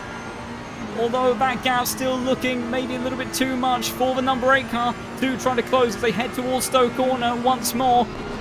And George Boothby does look to be in a stronger position right now. Korekis has dropped back a little bit, and Langer looking scruffy on that lap. Meanwhile, Samir Fogg trying to make a move onto Del Fanta down towards Stoke Corner, pulling towards the inside. Can he launch it down the inside of the Audi number 5 car, trying to hold it around the outside, and makes a mistake and goes wide, and so does Walsingham, who's now got Solotov trying to go around the outside of him, going in towards the chicane. The BMW trying to see if he can now break the number 31 car. Keeps his nose in, but has the door firmly shut across that BMW nose, and will have to stay behind for the time being. But Samir Fogg then able to make his way up a position and now sits in P12. Meanwhile, all continuing to follow behind Langer then, with that gap between P1 and P2 has opened up to 6.5 seconds. So Bischoff continuing to be in mighty fine form, as Korekis in this second half of the lap has managed to close up just a bit, as has Soldatov onto the likes of Walsingham, Not sure whether or not he'll be able to do anything about it. We haven't quite seen what the straight line speed of the BMW is like here today. Doesn't look like it's good enough to quite put a move just yet, as Yonkers has come into the pits. I didn't see that the pit stop window has opened yet. So, unless I'm mistaken, I'm not 100% convinced that this will actually be his mandatory pit stop, unless he has a drive-through penalty. It seems to be pulling towards the inside of the box, so I assume that this is a pit stop for Yonkers, but I'm not sure it fulfills the requirements. He's up at the very front of the pit lane, but I'm not entirely confident that that will fulfill the requirements for this race. We'll have to see if a window does open up later on, but I do believe that there is a 20-minute window in the centre of this race. There's a little bit of lag there for George Boothby under braking, but thankfully doesn't look like there was anything too detrimental. Certainly nothing that would cause any contact for the time being. Other people suggesting they could be out of fuel. Oh, that is potentially a case as Walsingham has made his way past the Audi of Del Fanta, who's now coming under a bit of pressure. Is he from the BMW of Soldatov? Oh, as he goes very, very deep, and that allows Soldatov as an easy way through, and Del Fanta then will lose a position. So how did that all start then? They were making their way down towards Stowe Corner, and we know that the McLaren is very, very quick in a straight line. It's probably been the fastest car in the straights all evening, and it was an easy one for Walsingham in the end to fly down the inside. And then if we hop on board with Del Fanta, you see when he's behind another car, very, very tricky sometimes to make a mistake on the entry and just goes a little bit too deep, and then ends up losing the position to Solstov then, who says thank you very much and moves his way up into P13. But we'll have to keep an eye as the pit window only now just opened, so that pit stop for Yonkers, we're not sure whether it was for fuel or if he wasn't sure about the pit window requirements, but one way or another that he will have to serve another pit stop, I believe, as a Gamble, the first one of our main pitters then to come in, and he was running in P7 with Yonkers having pitted out the way. And he then will obviously drop down the order. Have to see where everybody emerges after they have completed their pit stops, and how do some of these drivers look to play. We've got a three-way tussle for P2 as Carreras again looking very close to the back of that Ferrari. I'm not sure he is quite close enough. Is he firmly locked onto the gearbox? But George Boothby, a lot of experience behind the wheel of that Ferrari and not making a mistake as of yet, despite all that pressure from the McLaren. And is having to look both in his mirrors and ahead of him to try to put pressure onto the Porsche. Went a little bit deep there on the entry towards the club chicane. Does that finally give an advantage to the McLaren? Is it a long enough straight down the Hamilton straight towards Abbey Curve to make a move potentially? Not quite. And he ends up having to hang back for the time being. But do you then look to try to pit and get yourself out of the way of this battle if you think you've got the pace? As meanwhile, Morant and Thomas finally going side by side through the exit of Club Corner then, and it's going to be a drag race between two Audis, just about managing to maintain a small gap between the pair of them as they head through Abbey Curve. Who's going to have the advantage? Morant trying to keep his foot in it just about. Thomas gives him space, and there's a brilliant bit of side by side action through Farm Curve then, as who's going to be later on the brakes? Number 28 trying to go all the way around the outside. Be brilliant if he can make that stick, but Thomas once again holds firmly strong onto that 14th position, and Morant will have to stay in P15. He flashes the lights, but that all looks pretty fair to me. Meanwhile, we've got Jardier, who I think may have just made his way past Matthias Kuhn, I believe, and it was those two that came together. No, the contact between Kuhn and I think it was Dario Emilio didn't really get a very good view of it. So it was difficult to say whether or not who was at fault there, but Jardier, innocent victim, collected there. Also, thank you to the moderators for taking care of our unwanted visitors, as Carreras was looking very close onto the back of the Ferrari there for just a moment, but then drops away. And it's also allowed Langer, who has been under a lot of pressure in this opening part of the race, as well as Dom Healy comes into the pits. He made up a position over a car somewhere in the order just before then, but the Nissan then comes into the pits to serve his stop, as then just over 16 minutes of the pit window left remaining. So still opportunities as Valentine continuing to put pressure onto Dario. The number 27 BMW up ahead, our lead BMW. So good effort there from Dario in that car, and Valentine, he's been very racy at a lot of points, but just hasn't been able to do anything just yet about that BMW ahead. The weather's still looking very dry, so if it is going to be a late rain portion, it's going to come very, very late, which could provide us with some interesting chaos, but certainly the way things are going, it's a pretty slow wind as well. It looks like we may have a dry race here at Silverstone through and through, but that does not mean to say that the action is any less exciting. Barrier unable to do anything for the time being. Korekka's closing up once more onto George Boothby in that Ferrari. You'd have to wonder, does Korekka think about going for an earlier pit stop to try to undercut these two, because it does look like he has got some strong pace in that car. Also, Marco Bischoff, last time around, managed to once again dip into the 57s for the first time in quite a while, at 57.997. Only managed it by 3 thousandths, but that was half a second faster than just about anyone else on the field. And his gap now to Lange is 8 seconds. He has absolutely dominated this race so far, but Lange right now, who's been very, very strong to hold on to that P2 spot, continuing to come under more and more pressure from George Boothby in that Ferrari as Thomas comes into the pits, who was battling hard obviously with Morant for quite a while.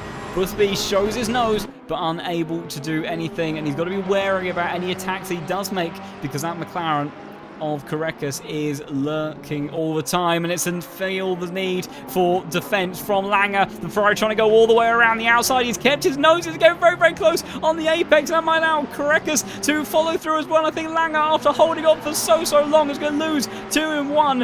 And after having so much patience, George Boothby finally gets through. But can Korekka's do anything about the Ferrari just in front? Can he get 2 in just a few corners? I'm not sure he can. But then those 2 drivers then managed to finally make their way past the number 25 car, who is shown often to seemingly be struggling, not by much, but just didn't quite seem to have the same level of pace in this latter portion of the stint.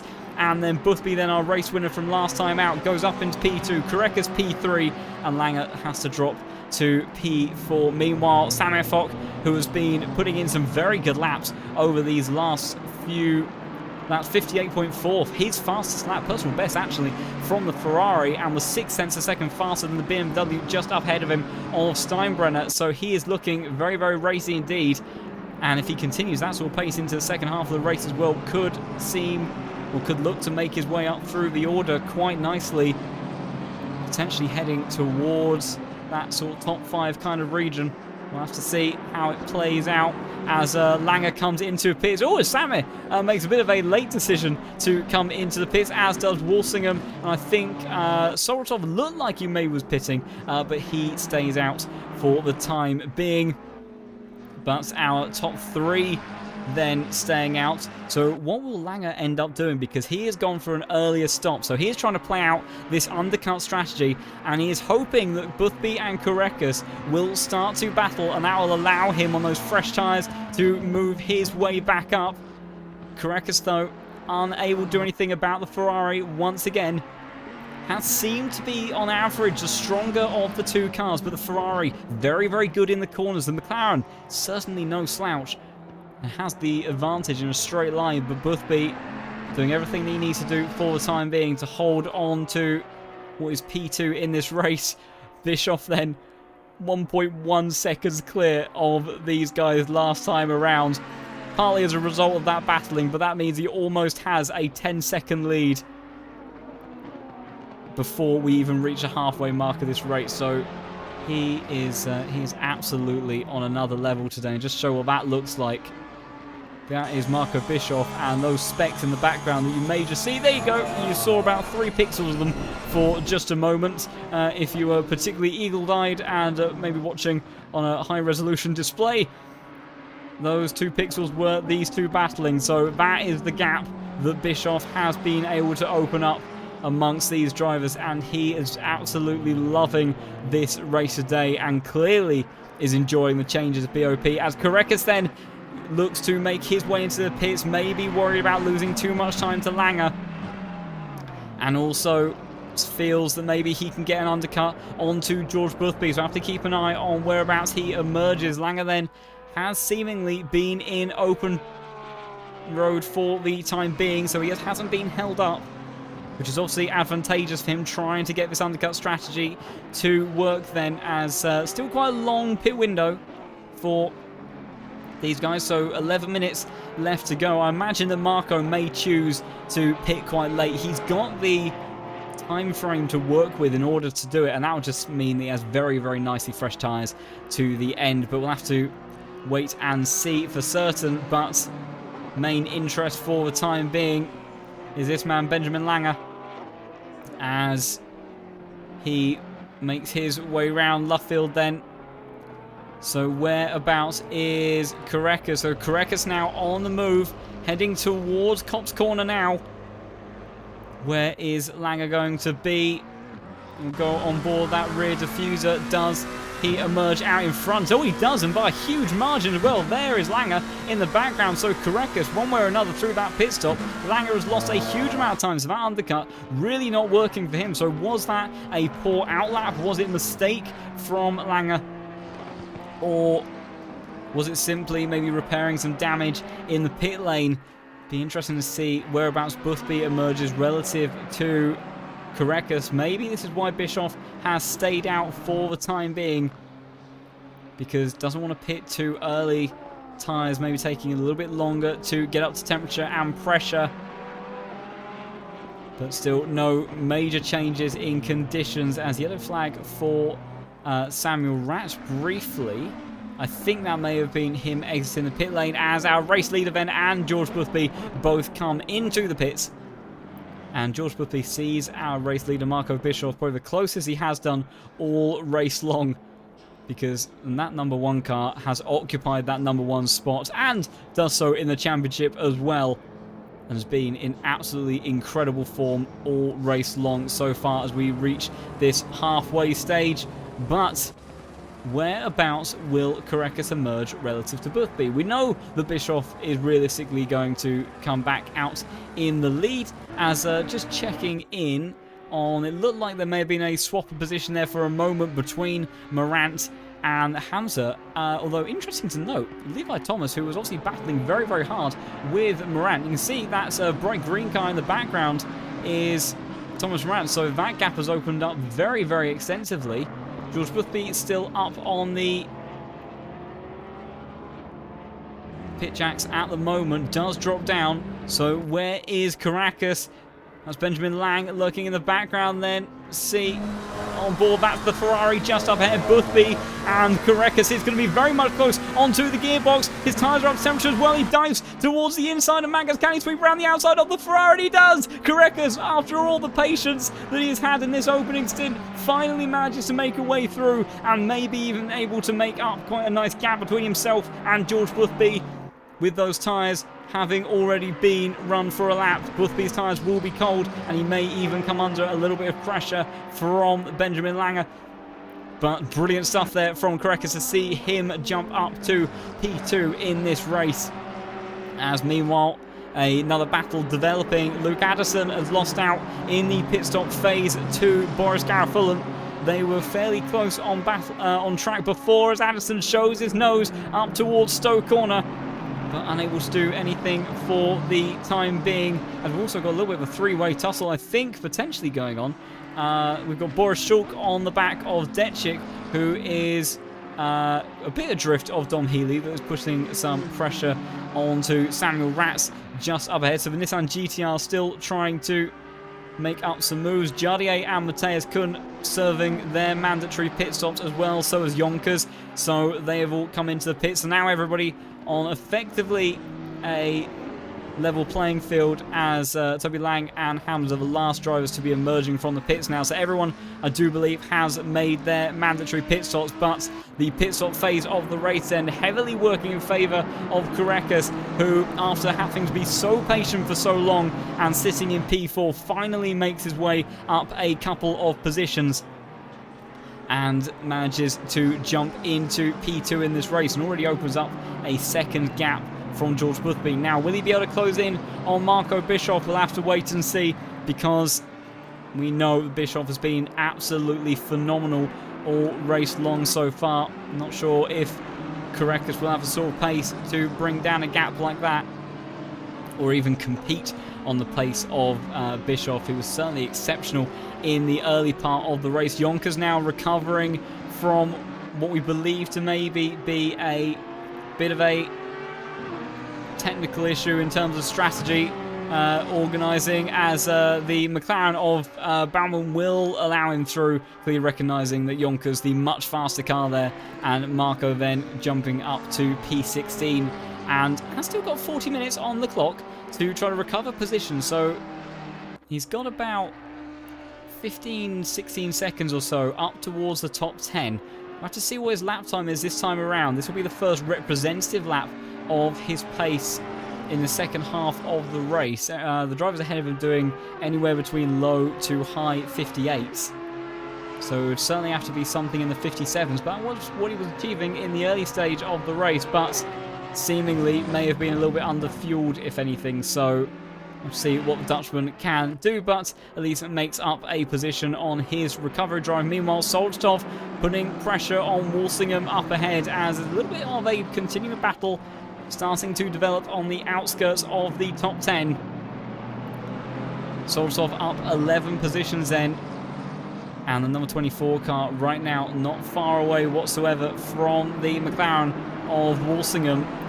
We know that the McLarens around it today have been very tricky to try to overtake. Just hasn't been able to really get himself in a position at any point to make their way past, because the McLaren, maybe not the most strongly adapted to accelerating out of these slow speed corners, but it does seem to have a good bit of top end to it around here.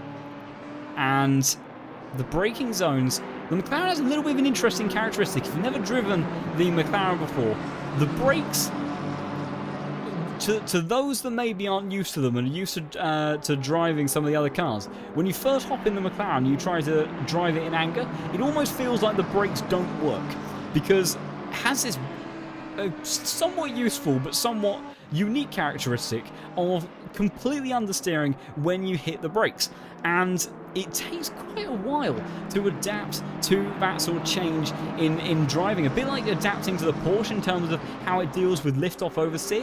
You have a similar thing with trying to learn how to brake in the McLaren, so it doesn't tend to do that well in certain types of corners relative to other cars. But Silverstone is clearly just a circuit where the layout is quite nicely suited to the way that McLaren deals with the high-speed corners in terms of the downforce, the mid-corner speed, and also the way that it deals with the braking zones. So Solstov unable for the time being to make his way past that number 31 McLaren just up ahead for the time being. And Dario also continuing to sustain pressure on Valentine. I think those two may swap positions actually during the pit stops. So we'll have to see what ends up transpiring from some of that, as Addison trying to make his way past Gareth in the Aston Martin. It's a bit of a compromised exit though. That allows the Aston Martin number 22 car doing a very good job today to keep his car nicely inside the top 10. But Addison then dropping a little bit of way, and then it's Steinbrenner, closely followed by Walsingham, who's been able to gap Soldatov nicely in this second half of the race.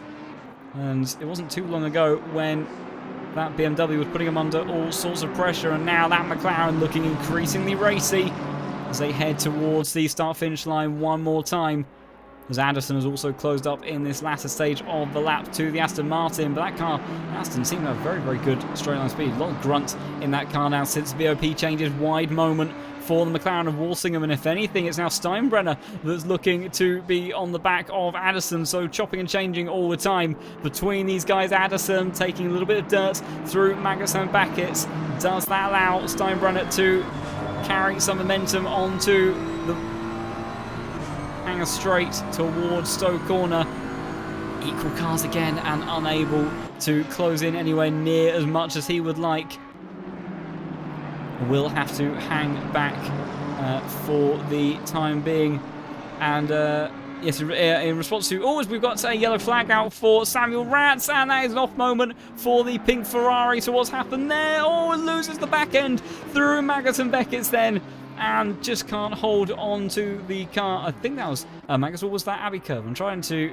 that might have actually been Abbey, the entry there, thinking about it. But yeah, big loss of time there for Samuel Ratz. Not what he would have wanted. So very disappointing for him. And yes, in response to Penta, yes, I will happily do the interviews with Zappi. So yeah, that would be a very nice way to round up the stream. If we can get some drivers in for some interviews, that would be nice, as obviously a lot of interesting races for everyone up and down the field, as Yonkers has centred down the inside of Morant, I believe, heading in towards Village Corner. Then we know that this Porsche is fast. He was a second faster than any of the cars around him last time around, so Yonkers really on a charge then, and now set sights onto Levi Thomas, as Barrier and Dario going side by side earlier on down the start-finish straight, I believe. And that BMW right now looking very competitive. So whilst some of our other fast drivers in the BMW today haven't been able to quite extract pace out of that car, credit where it is due to Dario in that 27 car, who has been able to make it work where others haven't quite been able to. So we'll have to see if he can make a move onto the Ferrari. Looks towards the inside, but he's a little bit too far back. And Valentine doesn't fall for the dummy move. The pit window now closes, but all of our drivers have completed their pit stops, so no need for them to come in now. The Dario continuing to maintain pressure on the Ferrari. It's our closest battle on circuit for the time being. You can see good drive though from the Ferrari out of the club chicane. That allows Dario to, or extends the gap to Dario, excuse me, and he will have to try to find the time elsewhere in the lap. So in actual fact, let's go on board with Dario for a moment in the relatively quiet BMW M4, certainly compared to the likes of the Porsches and such. Much more calm experience in this BMW, both in terms of the engine tone and usually the driving style of this car. It's got quite a nice traction control system, good high-speed corner performance, good balance in this car. And you tend to see the way that these guys extract pace out of this car is just to have a very smooth driving style, keep the momentum up in the corners, work with its good characteristics, and the lap time will just come to you. And right now that's what Dario is making use of. So what is it like through Copse Corner versus the Ferrari? Looks like on the entry, Dario able to get a bit more tucked up onto that curb and on the power earlier, so the BMW stronger in the first corner. It's a bit reflective perhaps of what we saw with Jardier's Sector 1 split in qualifying.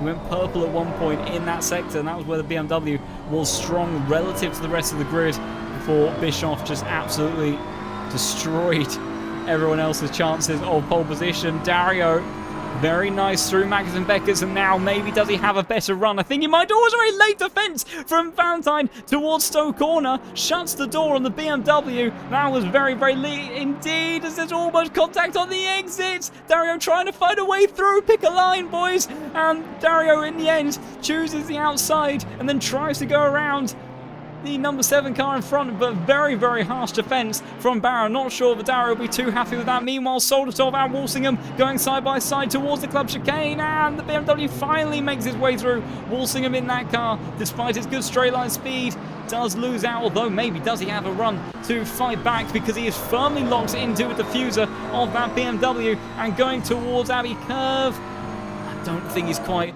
got the performance in that car.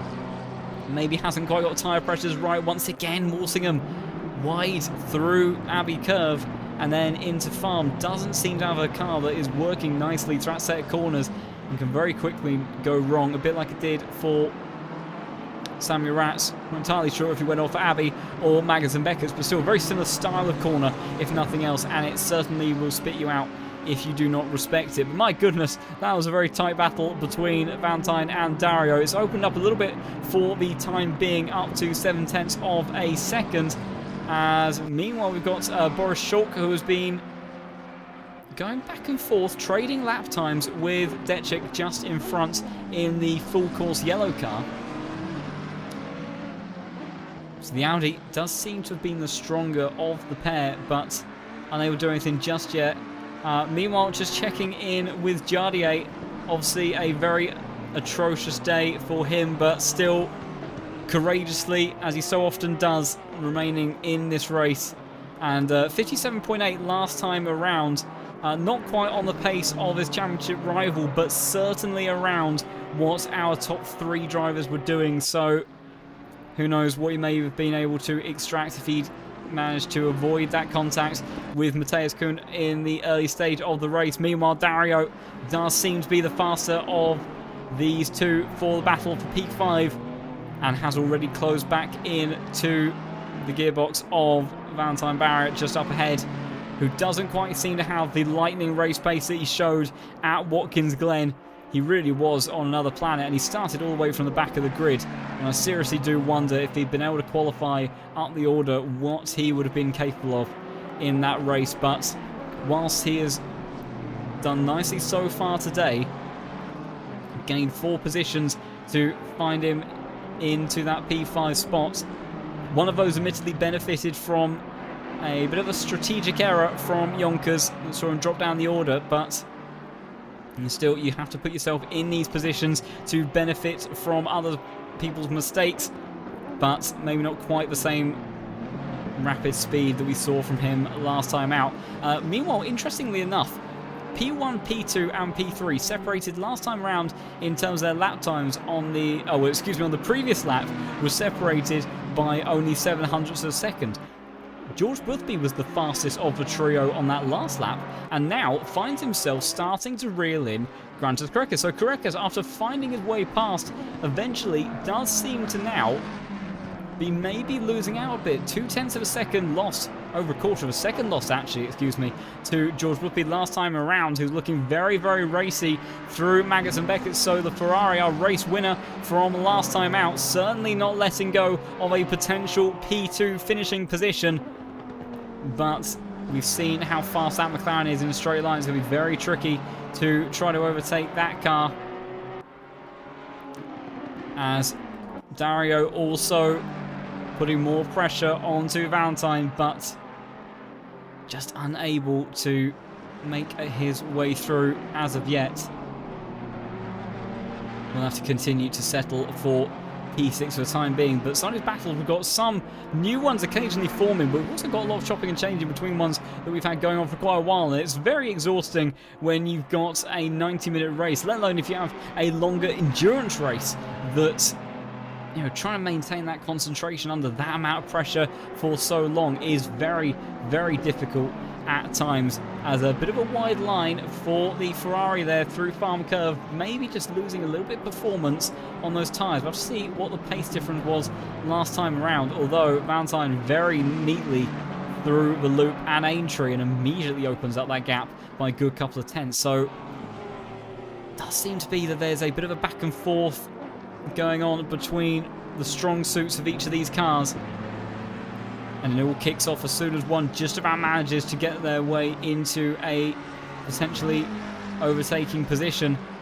As last time round, Boothby again just a smidge quicker than Kurekes, although maybe a bit too much curve through Copse Corner. It's a very difficult balance through there because you don't want to go wide on the exit, because it will very quickly rack you up some track warnings, and these drivers definitely want to avoid getting a drive-through penalty, of course, in this race.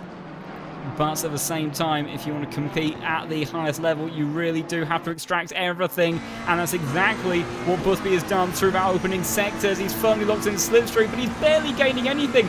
Kurekes has to defend all the way to the inside. Very late move back towards the outside line.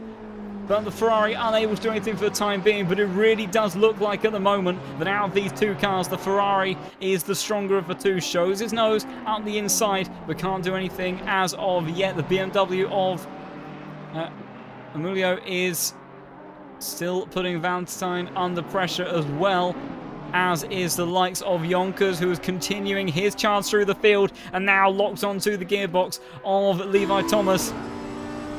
What does he have to fight with in the Audi? The answer is quite a bit. Even with the changes benefiting the Porsche and losing out to the Audi does have better straight line speed performance, but Thomas recognises where his battles are and lets Yonkers pass. So Yonkers then up into P14 and sets off in hot pursuit of Del Fanta, but Del Fanta is a little bit further up the road for him to try to catch. So 26 minutes left on the clock. So about 14 laps for these guys. And also looking at the weather, 30 minutes left, or in 30 minutes time, still seems to be the same weather that we've had from the start. So no changes on that front. But that does mean that these guys can really continue to throw everything at it. Much like Samuel Ratz after that mistake. Oh, there's a little bit of kick of lag there through the exit. As there's a yellow flag coming out for Hamza for a moment. As I'm very curious, the deltas, I don't think he's not quite sure about what the delta between Hamza and Toby Lang is. He's visibly very close on track, and in fact one of our closest battles, but whether there's been something weird that's happened on this lap, it's difficult to know. But Hamza then at least down in 26th position, it seems, with the orange and blue McLaren of Toby Lang just up ahead. Samuel Ratz continuing to put some pressure onto Boris Schulk just up ahead, who has continued his charge through the field. 15 positions gained from where he was. Not quite the charge we saw from Valentine last week, but still very much in line with a strong performance to make his way up into the top 20 in such a competitive field. Meantime, last time round, advantage went towards Caracas, and he was able to extend that gap just by a tenth over George Boothby, but sometimes a tenth is all you need. And the McLaren able to withstand the pressure from the Ferrari once more, though out in front, living the dream. Marco Bischoff, still the only driver in the 57s, apart from Matthias Kuhn, it must be said. 57.8 from the number 13 car, so shame about the way his race went, obviously. But Marco Bischoff in a league of his own today. 11 seconds is the gap right now. It's a bigger race-winning margin than what George Boothby had last time out, and we thought that was quite a healthy lead. So we'll have to see just what Marco can do in this remaining 25 minutes. Samuel Ratz continuing to put pressure onto Boris just up in front of him. Number 30 and number 32 car battling hard. Can Samuel Ratz do anything this time around? We head on board the front splitter in towards Abbey. See Detchik not too far up the road from these guys either. That's a good run though for the Ferrari. Boris has to go to the inside, try to defend. The Ferrari trying to go all the way around the outside. Can he make that stick? All Boris all over the apex curve. That's not going to help his run. The outside will turn in towards the inside for Ratz then, and he gets the move nicely done on the number 30 car, and he ends up taking that P20 position. Brilliant driving there from him. Immediately though defends that inside line because he has got Boris firmly responding. Ratz can't close the door quite before they get towards Brooklyn's curve. Expecting that pink Ferrari just about trying to hang on. Still very, very close between these guys. Great side-by-side action as they head through Luffield one more time. Who's going to get the run on the exit? It's pretty even Stevens at the moment. Who's got the better straight line speed? It's looking like it might be towards the Audi. And I think Boris might just have the advantage heading towards Copse Corner. And the Ferrari has to give in, so Boris immediately reclaims that position and storms back into P20. Brilliant exchange there between those two, and Detchik will be enjoying that because that allows him to move up a bit in front as well. Just checking in. Dario still unable to do anything about Valentine just up ahead of him. Soldatov looking very racy behind Steinbrenner. A little bit of weaving between those two down the Hamilton straight before Abbey and then Farm Curve. We saw Ratz and Boris going side by side through here.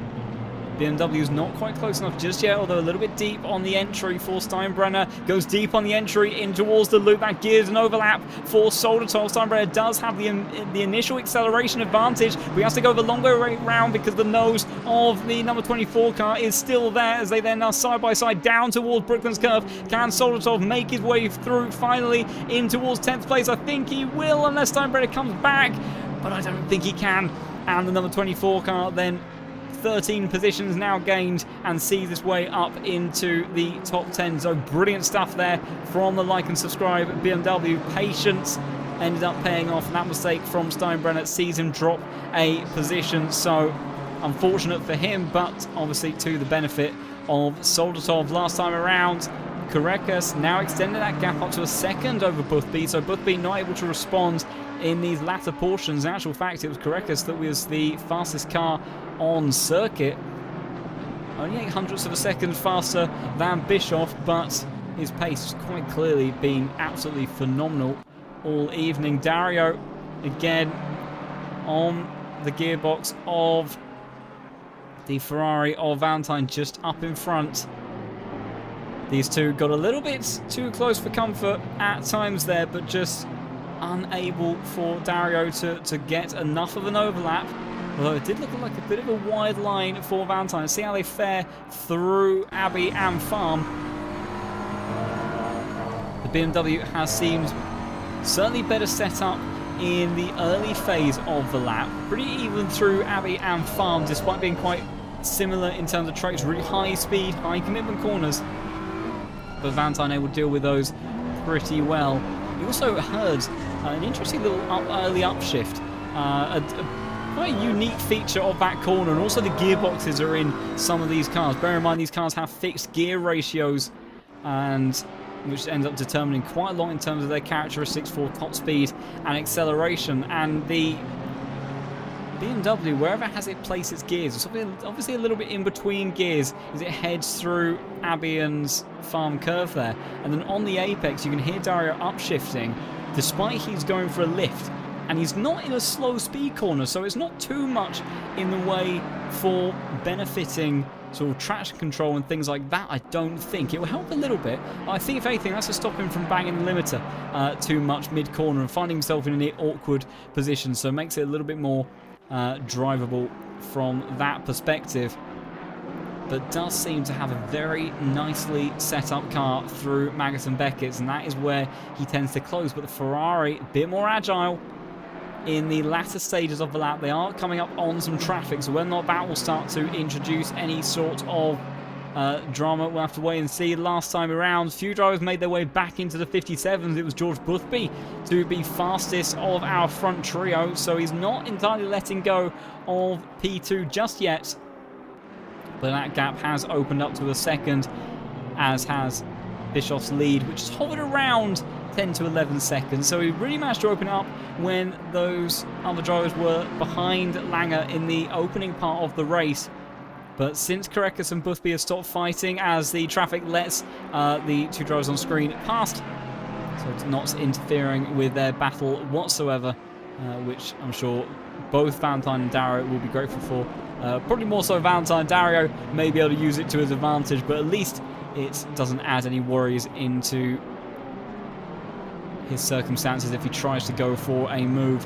But yeah, Kurekas and Boothby do seem to have had pretty good pace to compete with Bischoff, particularly in the latter phases of the stints. The early initial pace of Bischoff seemed to just have been absolutely unrivaled, but latter race pace in these pit stop segments has been pretty good for both Kurekas and Boothby. But when they're doing such similar lap times, and Bischoff is just so consistent, 57.8 again for the number one car, 57.9 for Kurekas, and then a 58.1 for Boothby.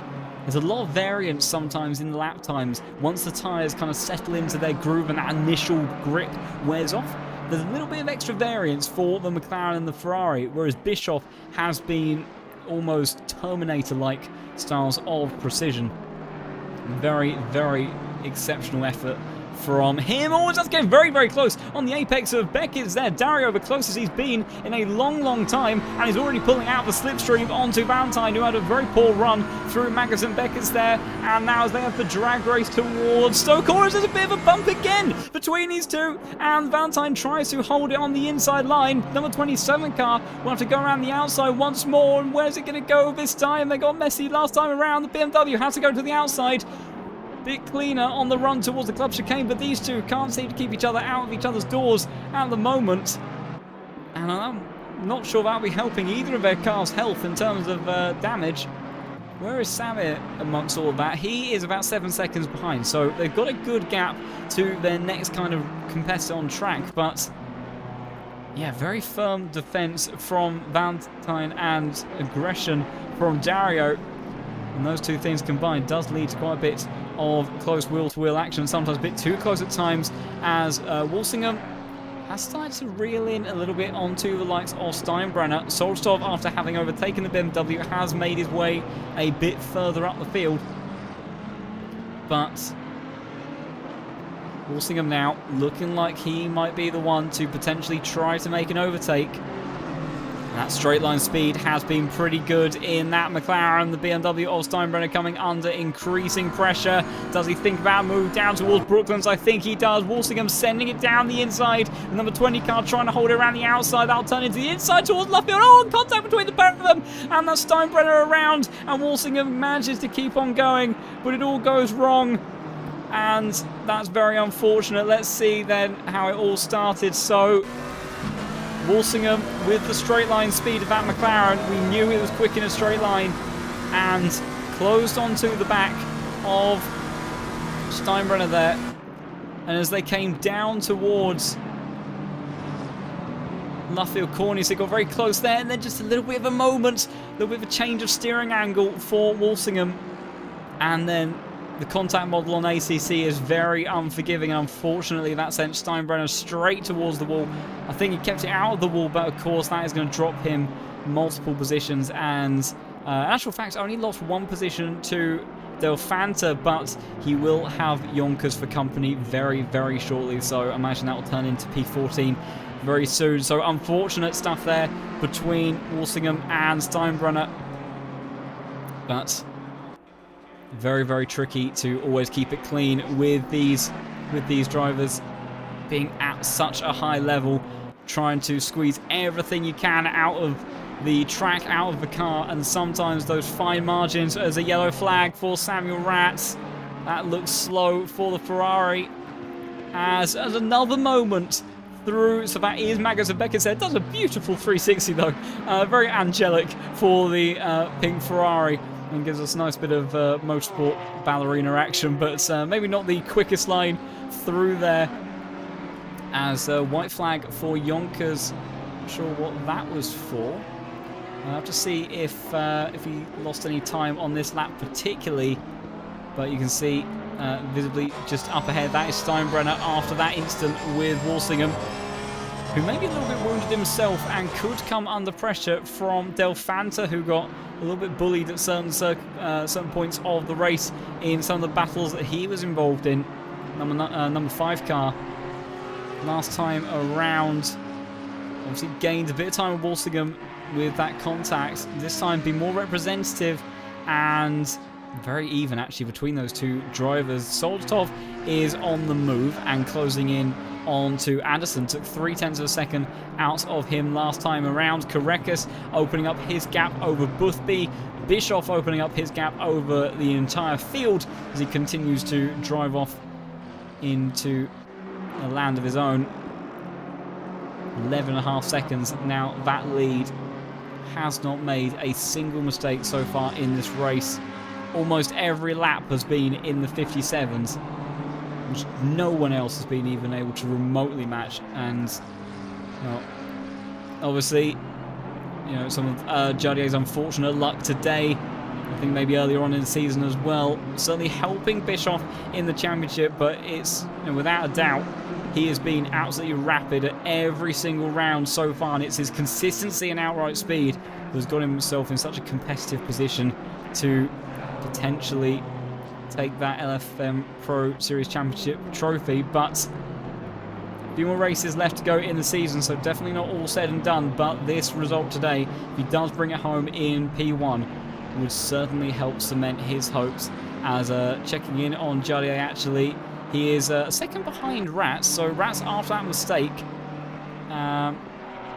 will obviously have lost a bit of time, and you can see we've also got Detchik and Shulk a little bit further up the order. So with the pace that Jardier is doing, he's took about second and a bit out of Detchik and Shulk. I imagine Samuel Rats may be up on the radar for an overtake very, very shortly. So expect to see this number 2 car.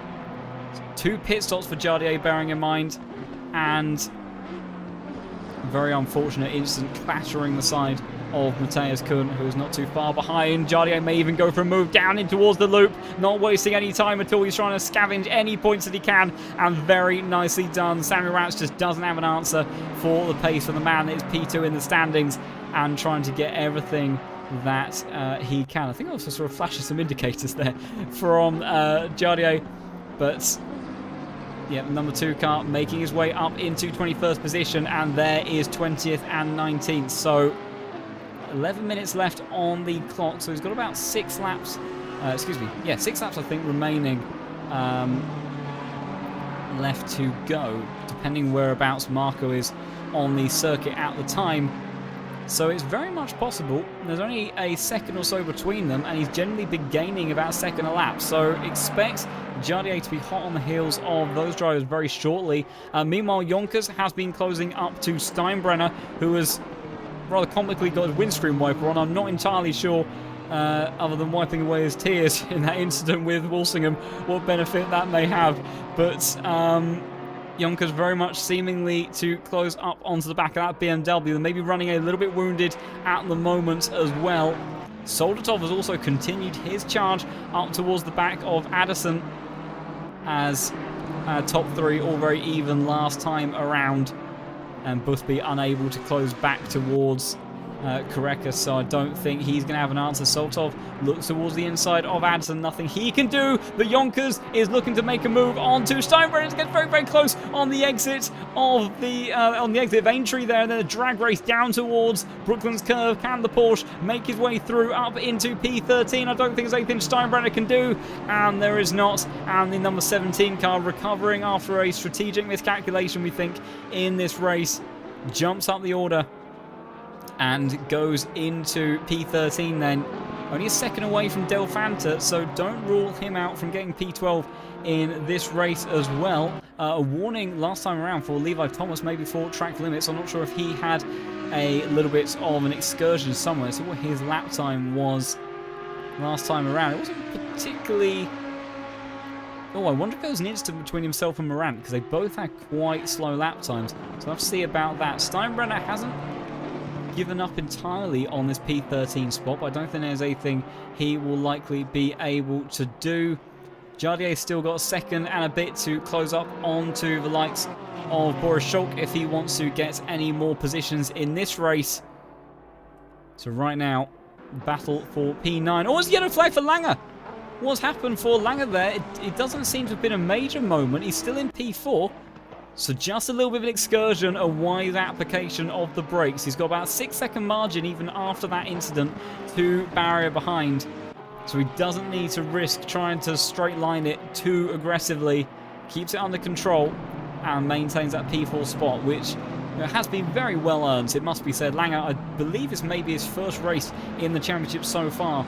And a very good effort from him. Although, meantime, George Boothby now within 0.4 of a second of Koreka. So last time around, he was 0.6 faster than Koreka. He was 0.4 faster than Marco Bischoff. So George Boothby out of nowhere seems to have found a huge amount of late pace potentially in that Ferrari. Whether that car's just suddenly come alive or if there was any traffic involved in that, I'm not sure. But Boothby really trying to see if he can close in on that gap. Maybe a little bit too aggressive through Maggots and Beckett's has dropped him back a little bit. Meanwhile, Jardier then maybe now thinking about a move on Boris Shaw, trying to go around the outside in towards Village Corner then, trying to sweep around the outside. What he did to Rats, and it's going to turn into the inside once more. He loves this move, and then as he gets on the power, might just about have enough, although we know that Boris has managed to come back before, so I'm not sure it'll all be over and done with. The Audi not as much of a rocket ship as it has been in previous points in this season, but it's certainly going to give Jardier a run for his money as they head down towards Brooklands Curve, but I think the number 2 car will have enough to maintain the advantage, and he finds his way in towards the top 20 then. And then Soldatov is also putting some pressure onto Addison. We've got Baumann trying to put pressure onto Tom Healy in the Nissan that is valiantly still fighting on. George Boothby still very much locked onto the gearbox of Korecka, so I'm really not sure where this sudden change in form between our drivers has come from. It's been a very sudden development. But now Boothby very much in a position to try to maybe reclaim that P2 spot that he did occupy for quite a while. And then it was during the pit stop phase with a good undercut strategy and outlap from Koreckas that allowed him to snatch it away through Maggots and Beckett's and see the number 8 car, last week's winner, drop down to P3, but may still have something to say as Mike Jonas in the number 35 car thinking about a move on the Nissan. Quite a wide car, the Nissan. Not the widest, but certainly occupies a good chunk of the track. But the McLaren unable to find a way past just yet. Same is much the case for the number 24 of Soldatov. All over the gearbox of Addison. A pair of them having, I think, worked their way up the field quite nicely. Yeah, Addison gaining 4 positions and Soldatov 13. So good effort there from him this race. We've suddenly got a lot of battles hotting up at the very end of this. Boothby has dropped back just a little bit. Soldatov right now one of the drivers that's most potentially in a position to make an overtake. Anderson won't get any form of slipstream down the hangar straight towards Stowe. And Soldatov right now very, very close to the back of the number 14. Looks to get quite nice drive through the exit as well. What is the tow going to do for him?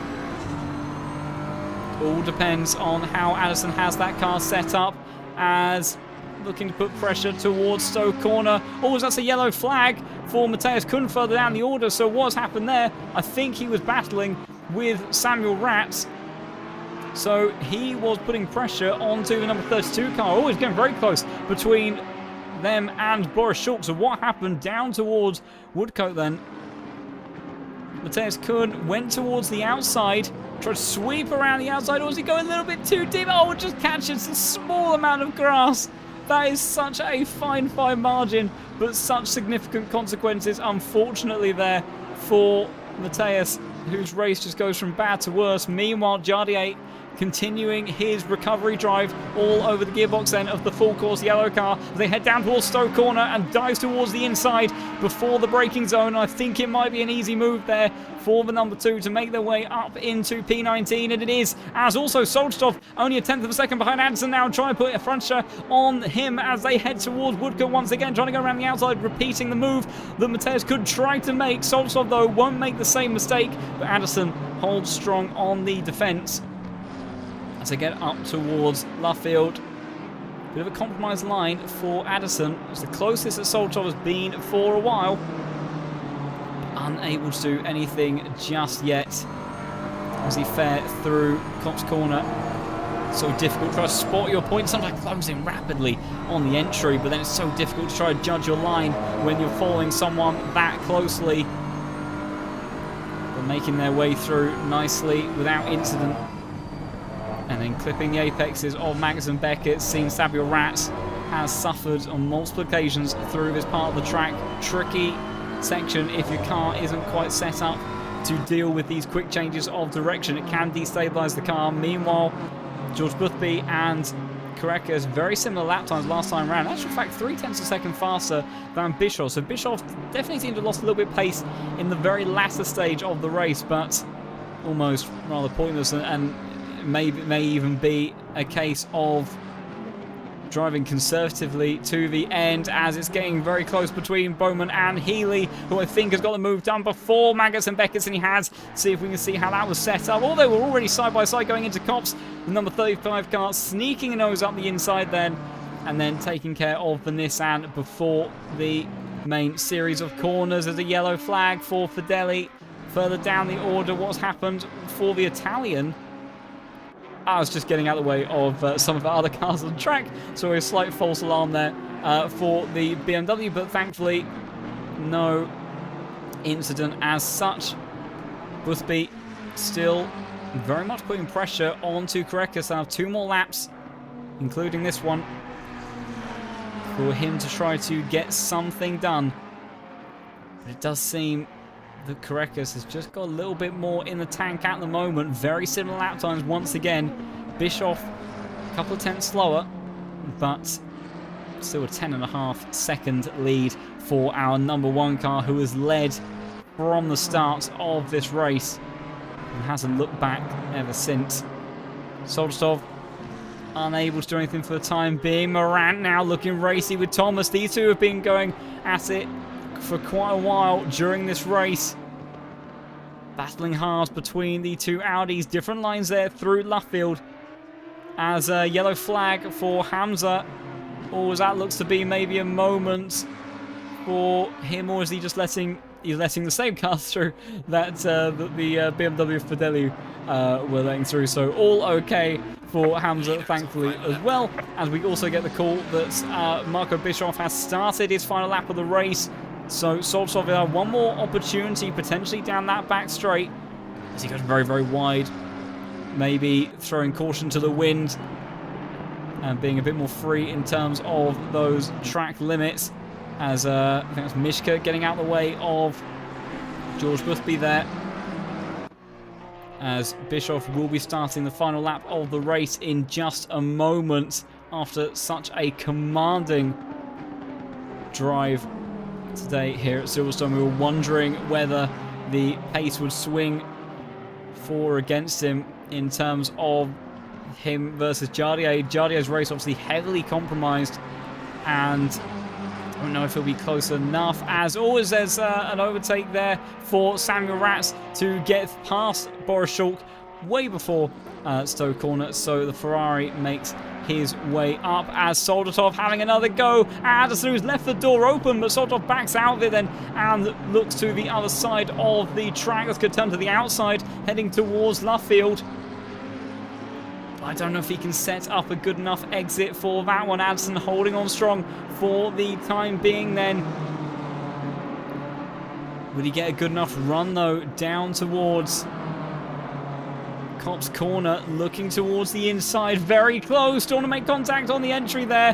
Can get very, very tricky as Borshuk has lost another position to Mateus Kuhn there. So what happened? I think that may have been a mistake for the number 30 car. Oh, he's let him through. So, okay, so Boris Schultz then, LFM owner, allowing some of these other drivers to get some extra nice bonus points. Very courageous from Boris to do so. And George Boothby looking further up the field, hasn't been able to do anything about Korekis for the time being, as they have about a sector to go.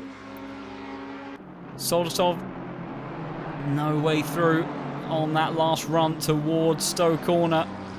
So there's going to have to be a dive somewhere if he wants to make it work. He won't get it into the club chicane. Running out of opportunities. The comment in the chat that Boris is actually saving fuel, that makes some more sense, and living up to the name of Low Fuel Motorsports, as I think may have even come to a halt. But today is this man's day.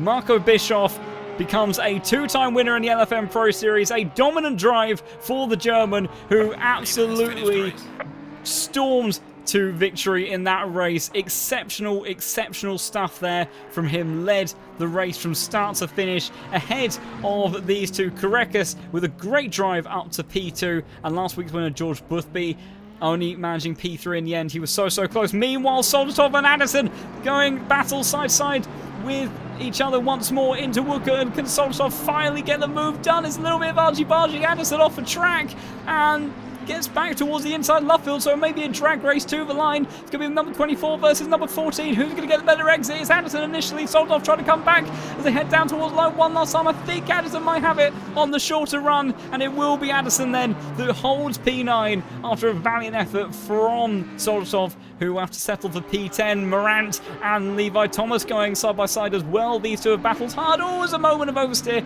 for Morant. I think that will be all she wrote for that battle there, unless there's a mistake from Thomas, but I don't think so.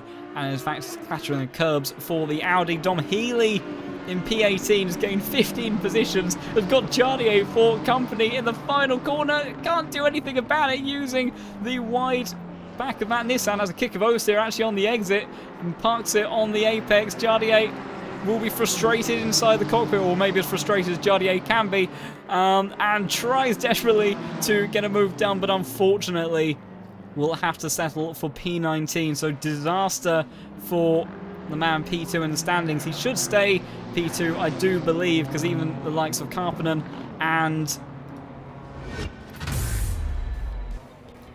Darking as well having incidents there, so won't really affect his race too much in the grand scheme of things, but clearly not what he would have wanted from today's race. But my goodness, 90 minutes of Silverstone flies by just like that, and well, Marco Bischoff absolutely on another level there, and a very well-deserved victory indeed.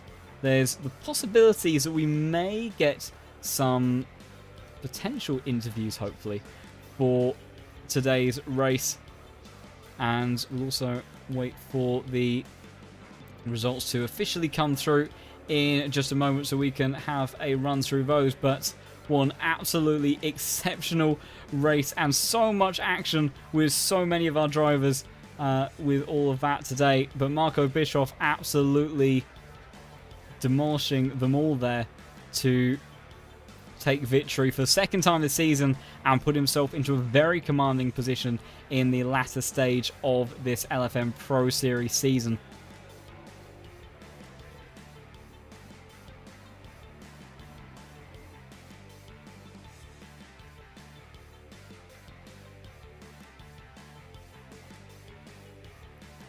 So we'll see whether or not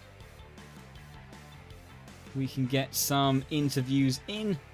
But we will make our way into the comms box with our German commentator over on Twitch, Zappy, in just a moment.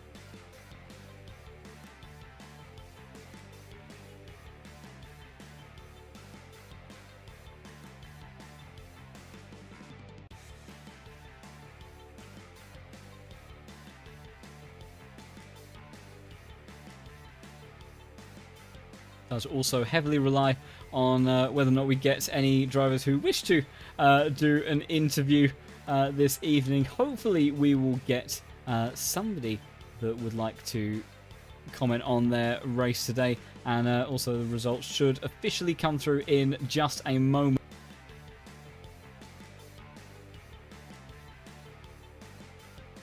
But Marco Bischoff absolutely in a league of his own today. And there we go, we've got people making their way in, so we'll make our way over to the other comms booth now. Ich habe es ähnlich gesehen. Der Start, Tatsache, war ein bisschen wild im Hinterfeld, aber vorneweg Marbix einfach direkt los. Oh, John is here. Welcome, John. Good evening. Good evening. What a race that was. Insane. Marbix, what was that? Marco Bischoff, I think he was in his own world today. He really was. It just, start to finish, it was legendary pace, wasn't it? Yeah. Can't say any word for this. It's, yeah. He deserved the win more than everybody today. More than 11 seconds or 10 seconds in front of P2. But yeah, insane. It was pretty insane. Bad luck for Jaroslav, for Jardier, I think. But yeah, he fighted back until position 19.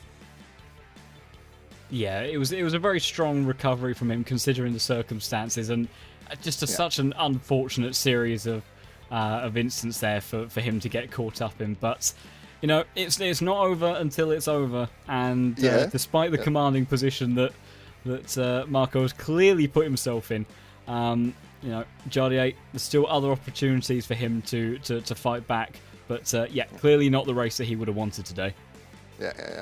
Yeah, because he is second in the championship, and we're always talking about this, and then starting from 11, ending on, I have to get it right here, and I think position 19. So yeah, I think he imagined a better day today, but Yeah, without a doubt. It was not his day.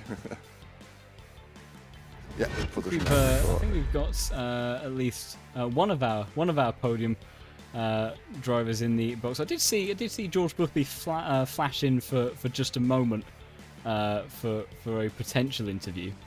But we do at least have our race winner that seemingly will join us. Yeah, let's do this, and let's shout for Boothby. Boothby, come here again. So yeah, but John, it's your turn to do the interview. I will. Okay, I will check. Here. Mabix, hi. You're in. Good evening to you. Yeah, what an absolute... please in German today. I can hand over. Is it okay, Sapi? In English. We do this in English because John is our English caster. Is it okay for you? I do apologise. Okay, I will try. That is entirely on me, I'm afraid. Okay. You know, Marco, what an absolutely exceptional drive from you today. Clearly, you know, the pole position, that was exceptional. You were class of the field from start to finish. So huge congratulations, and just, you know, tell us a bit about that from inside the cockpit. Was it almost a boring race for you, or was it still kind of on edge until the end at all? Yeah, thank you. First of all, I think the Porsche at the moment after the update is very, very strong here at Silverstone, and the BMWs not so strong anymore, I think. And yeah, I'm pushed for 90 minutes, and I can't do any mistake, especially in the beginning, because the whole field behind me was very fast. So I think overall it was a really good race for me, and I'm very happy with the result. Yeah, undoubtedly. It's you know, and obviously, you know, particularly to compound that, Jardier didn't really have the race that he would have been hoping, and that puts you in a very good position for, you know, for the upcoming rounds remaining in the season. But to sustain that level of concentration is always so difficult for kind of any sort of length of time pushing that hard, and especially when you've got a car like the Porsche that we saw a couple of drivers, it did bite back on occasion, but clearly remained in masterful control of that. And you know, heading into the next rounds, we've got next week, just having a look at the calendar, although I think unfortunately the LFM site has maybe gone a little bit slow. There we go. We will be today. Indy. So we're going over to Indy for that one. How are you feeling for potentially that? We know obviously the Porsche may be stronger in than it has been previously, but do you think that one might be a bit more of a challenge relative to today, or do you think you can still challenge for the win there? Yeah, I think it's more challenging than Silverstone for the Porsche and for me, but I think overall it's okay there with the Porsche, and I will do my best, and yeah, we will see. Yeah, absolutely. That's of course all you can ever do on that front, but clearly your best was leaps and bounds ahead of others today. So exceptional job today. Congratulations on the win and extending your championship lead, and best of luck going into next week with Indy. Yeah, thank you very much, and good evening, guys. And thank you for also doing the interview in English. I do appreciate it. Yeah, my English is not the best, I know. No, it's great. Thank you. Thanks, Marco. Thank you. Brilliant stuff. And So, we've Newcock is here. we have George Boothby in the comms box as well. George, can you hear us all right? Hey, I can hear you. Hello. Hello, Hello. George. Absolutely fantastically intense battle between yourself and Grantus for such a long portion of that race. You managed to keep him behind for quite a while, and then he got an undercut on you. You were side by side going in towards Maggotts and Beckett's, and you had a couple of times where it looked like you were able to close up, but just like that McLaren just had a little bit of a pace advantage on you in past that second stint. So what was that like inside the cockpit for you? Hey, that was a very, very sweaty race. I was, I had a bit of an unfortunate qualifying, so that I feel like I could have maybe got second, and that would have maybe given me a chance of being with Maggotts, but I think he was just so fast today. Even if I started right behind him, even if I started ahead of him, he'd probably beat me. So he was so quick. But yeah, I definitely had the pace advantage on the Porsche ahead of me, Lange, and the problem was I just couldn't overtake because my setup was so based on cornering, and then as soon as I got to a straight line, even the Porsches were driving away from me, so it was very difficult. So I got caught up there for a while, and Caracas could definitely see that in the first stint, but he was sticking with me, and then eventually we got through. And I thought he was so much quicker. He managed to get an undercut on me, and I thought he was just going to drive away, but then I just started really digging in for those laps, and I was able to close up to him and at least challenge him a little bit, which was fun. And we did have a few moments, like you say, where I got closer, he had to go defensive, but he just drove so well, and everything I did he had an answer for, so he just drove really well, and we had a good race. Unfortunately, I couldn't quite get there, but it is what it is. I enter these races to have fun and have intense battles, and I definitely got that today, so I'm very happy. Your fight with Grantos was pretty interesting. After the pit stop, he was able to overtake you. I think it was nice situation there, because he overtook you on the outside. Your tires were cold. His tires were heated up there. In this situation, do you thought that you can come back there, or what you were thinking in this situation when he was overtaking you? Well, when he overtook me, I thought the only way he's getting through here is if he's got big balls, and he does apparently. So he did an amazing move, and like I say, I thought he was just going to drive away because, like I say, in that first stint, he definitely had the pace on me, right? So, but yeah, I was just able to stick with him. Maybe I drove the car better in the second stint. Definitely got more comfortable with it, and yeah, we're able to keep near him. It was just couldn't quite get that overtake or pressure him enough. Like I say, everything I did, he had an answer for, and he wasn't falling for like the usual dummies you play here and there. He could see right through everything I threw at him. So. Yeah, he just drove really well, and I can't say anything else. He drove fantastic. Yeah, we saw that constant sort of back and forth between you, where you could see that your car was definitely set up for the corners, but the straight line speed that he had in the McLaren was just a little bit too much to try to overcome, even with the slipstream from time to time. But you certainly gave it a good run at the end. So we cut away from you for a bit because you dropped back to kind of round second 1.2, and then in those final kind of 8 minutes or so, reeled him back in to sort of under half a second. But yeah, unfortunately not quite enough on day, but certainly gave us great entertainment to watch, and by the sounds of it, a lot of fun for you in the cockpit as well. And so brilliant podium for that today, and obviously following on from a very strong result, winning last week out in Watkins Glen, and a post-race congratulations for a great race there. But heading over to Indy, so another one of our American circuits. How are you feeling for that? Because I think the Ferrari has maybe been traditionally a bit stronger at Indy in recent sort of time. So do you think that maybe you have a bit more of an answer for the likes of the pace of Marco? He's seemingly less confident going into that one than he was for Silverstone today. So how are you feeling for Indy? Well, there's been a recent update, so I'm not certain about how the Porsche is going to be. I think it'll be maybe a tiny bit quicker, but even then, if I'm honest, I think the Ferrari might be the best overall car there. So I'm going to try my hardest to try and get a win next week because I want to make the most of when the car's good, and the car's definitely good there. So, the goal is a win. I'm gonna try. Yeah, of course. I think any racing driver, you've always got to have that mentality. The goal is always a win, and then if you can't have that, you'll settle for whatever best you can extract out of the car.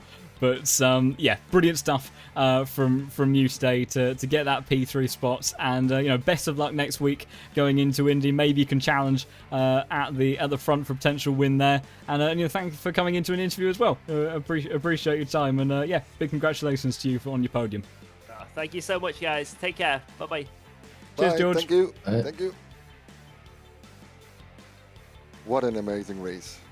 What an amazing race. I think we are looking forward to next week in Indianapolis. Yeah, without a doubt. It's Indy is. I think that the Indy is particularly presented kind of a very new style of challenges for these drivers. It's a very different layout in kind of what some of the other European circuits that we're kind of used to going to in GT racing. It's got the banking, got that long run down towards turn one. There's those other straight line sections where there's a good few amount of overtaking opportunities, but so much technical, harsh corners as well for these drivers to tackle. Yeah, so undoubtedly it'll give us a lot of action. A lot of 90 degrees corners there. It's we will see.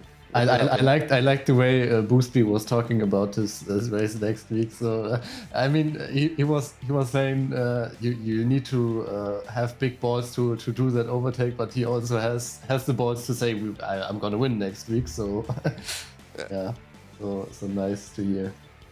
Yeah, definitely a man talking with confidence going into next week. But that gives us all the more excitement, obviously, and may mean that Marco doesn't quite walk away with the victory as much as he did this week. But yeah, that will give us some great action going into round 10.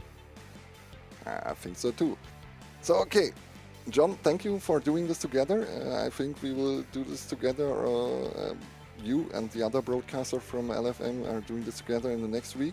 Thank you. I hope you enjoy. I know that you enjoyed the race there. I hope you had a good stream, and yeah, I think today, without a doubt, it's always a joy with the action that we have on the Pro Series. But yes, a regular occurrence with the interviews would be nice. So I shall allow you to go and finish up your stream. So yeah, lovely to talk to you both, and yeah, to chat soon then. See you soon. Thank you, John.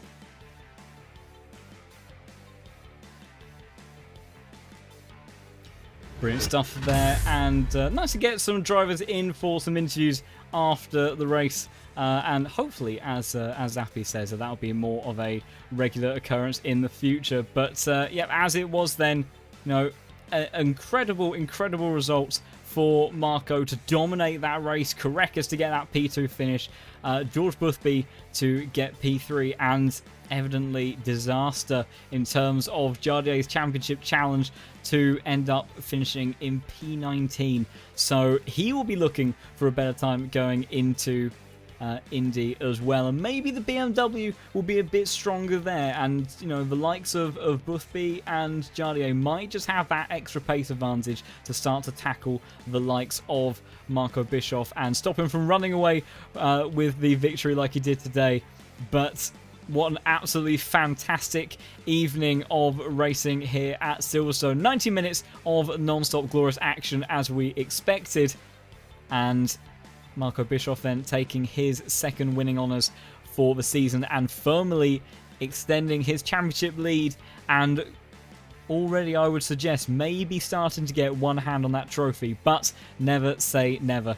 However, for today then, I do think that is going to be it. So thank you everybody so much for watching. I hope you enjoyed the race as much as I did, our drivers did in all of that fantastic action. Once again, if you do want to get involved in LFM, then head over to lowfuelmotorsport.com, get yourself registered, get yourself a license, and on track. And before you know it, you could be racing with some of the best on the platform in the daily races or in some of these other organised championships that LFM hosts and run. And obviously, we'll be having the same action, same time, same place next week when we head over to Indianapolis. And for round 10, that'll be a 60-minute race next time. But by the sounds of it, with the way that the BOP plays out, maybe we will have a bit of a more interesting and dynamic fight at the very pointy end of the field for the battle for the win. And we can only hope. But regardless, fantastic action as always here in the LFM Pro Series. And if you want to keep up with all of the live streams and future streams on the channel, then do consider subscribing and following us for more content. But that will be it then for today. So thank you everybody so much for watching and for all the support on these streams. Hope you enjoyed all of this as much as myself, the other commentators and the drivers, and see you again next week then for some more LFM action. So for tonight then, it's goodbye.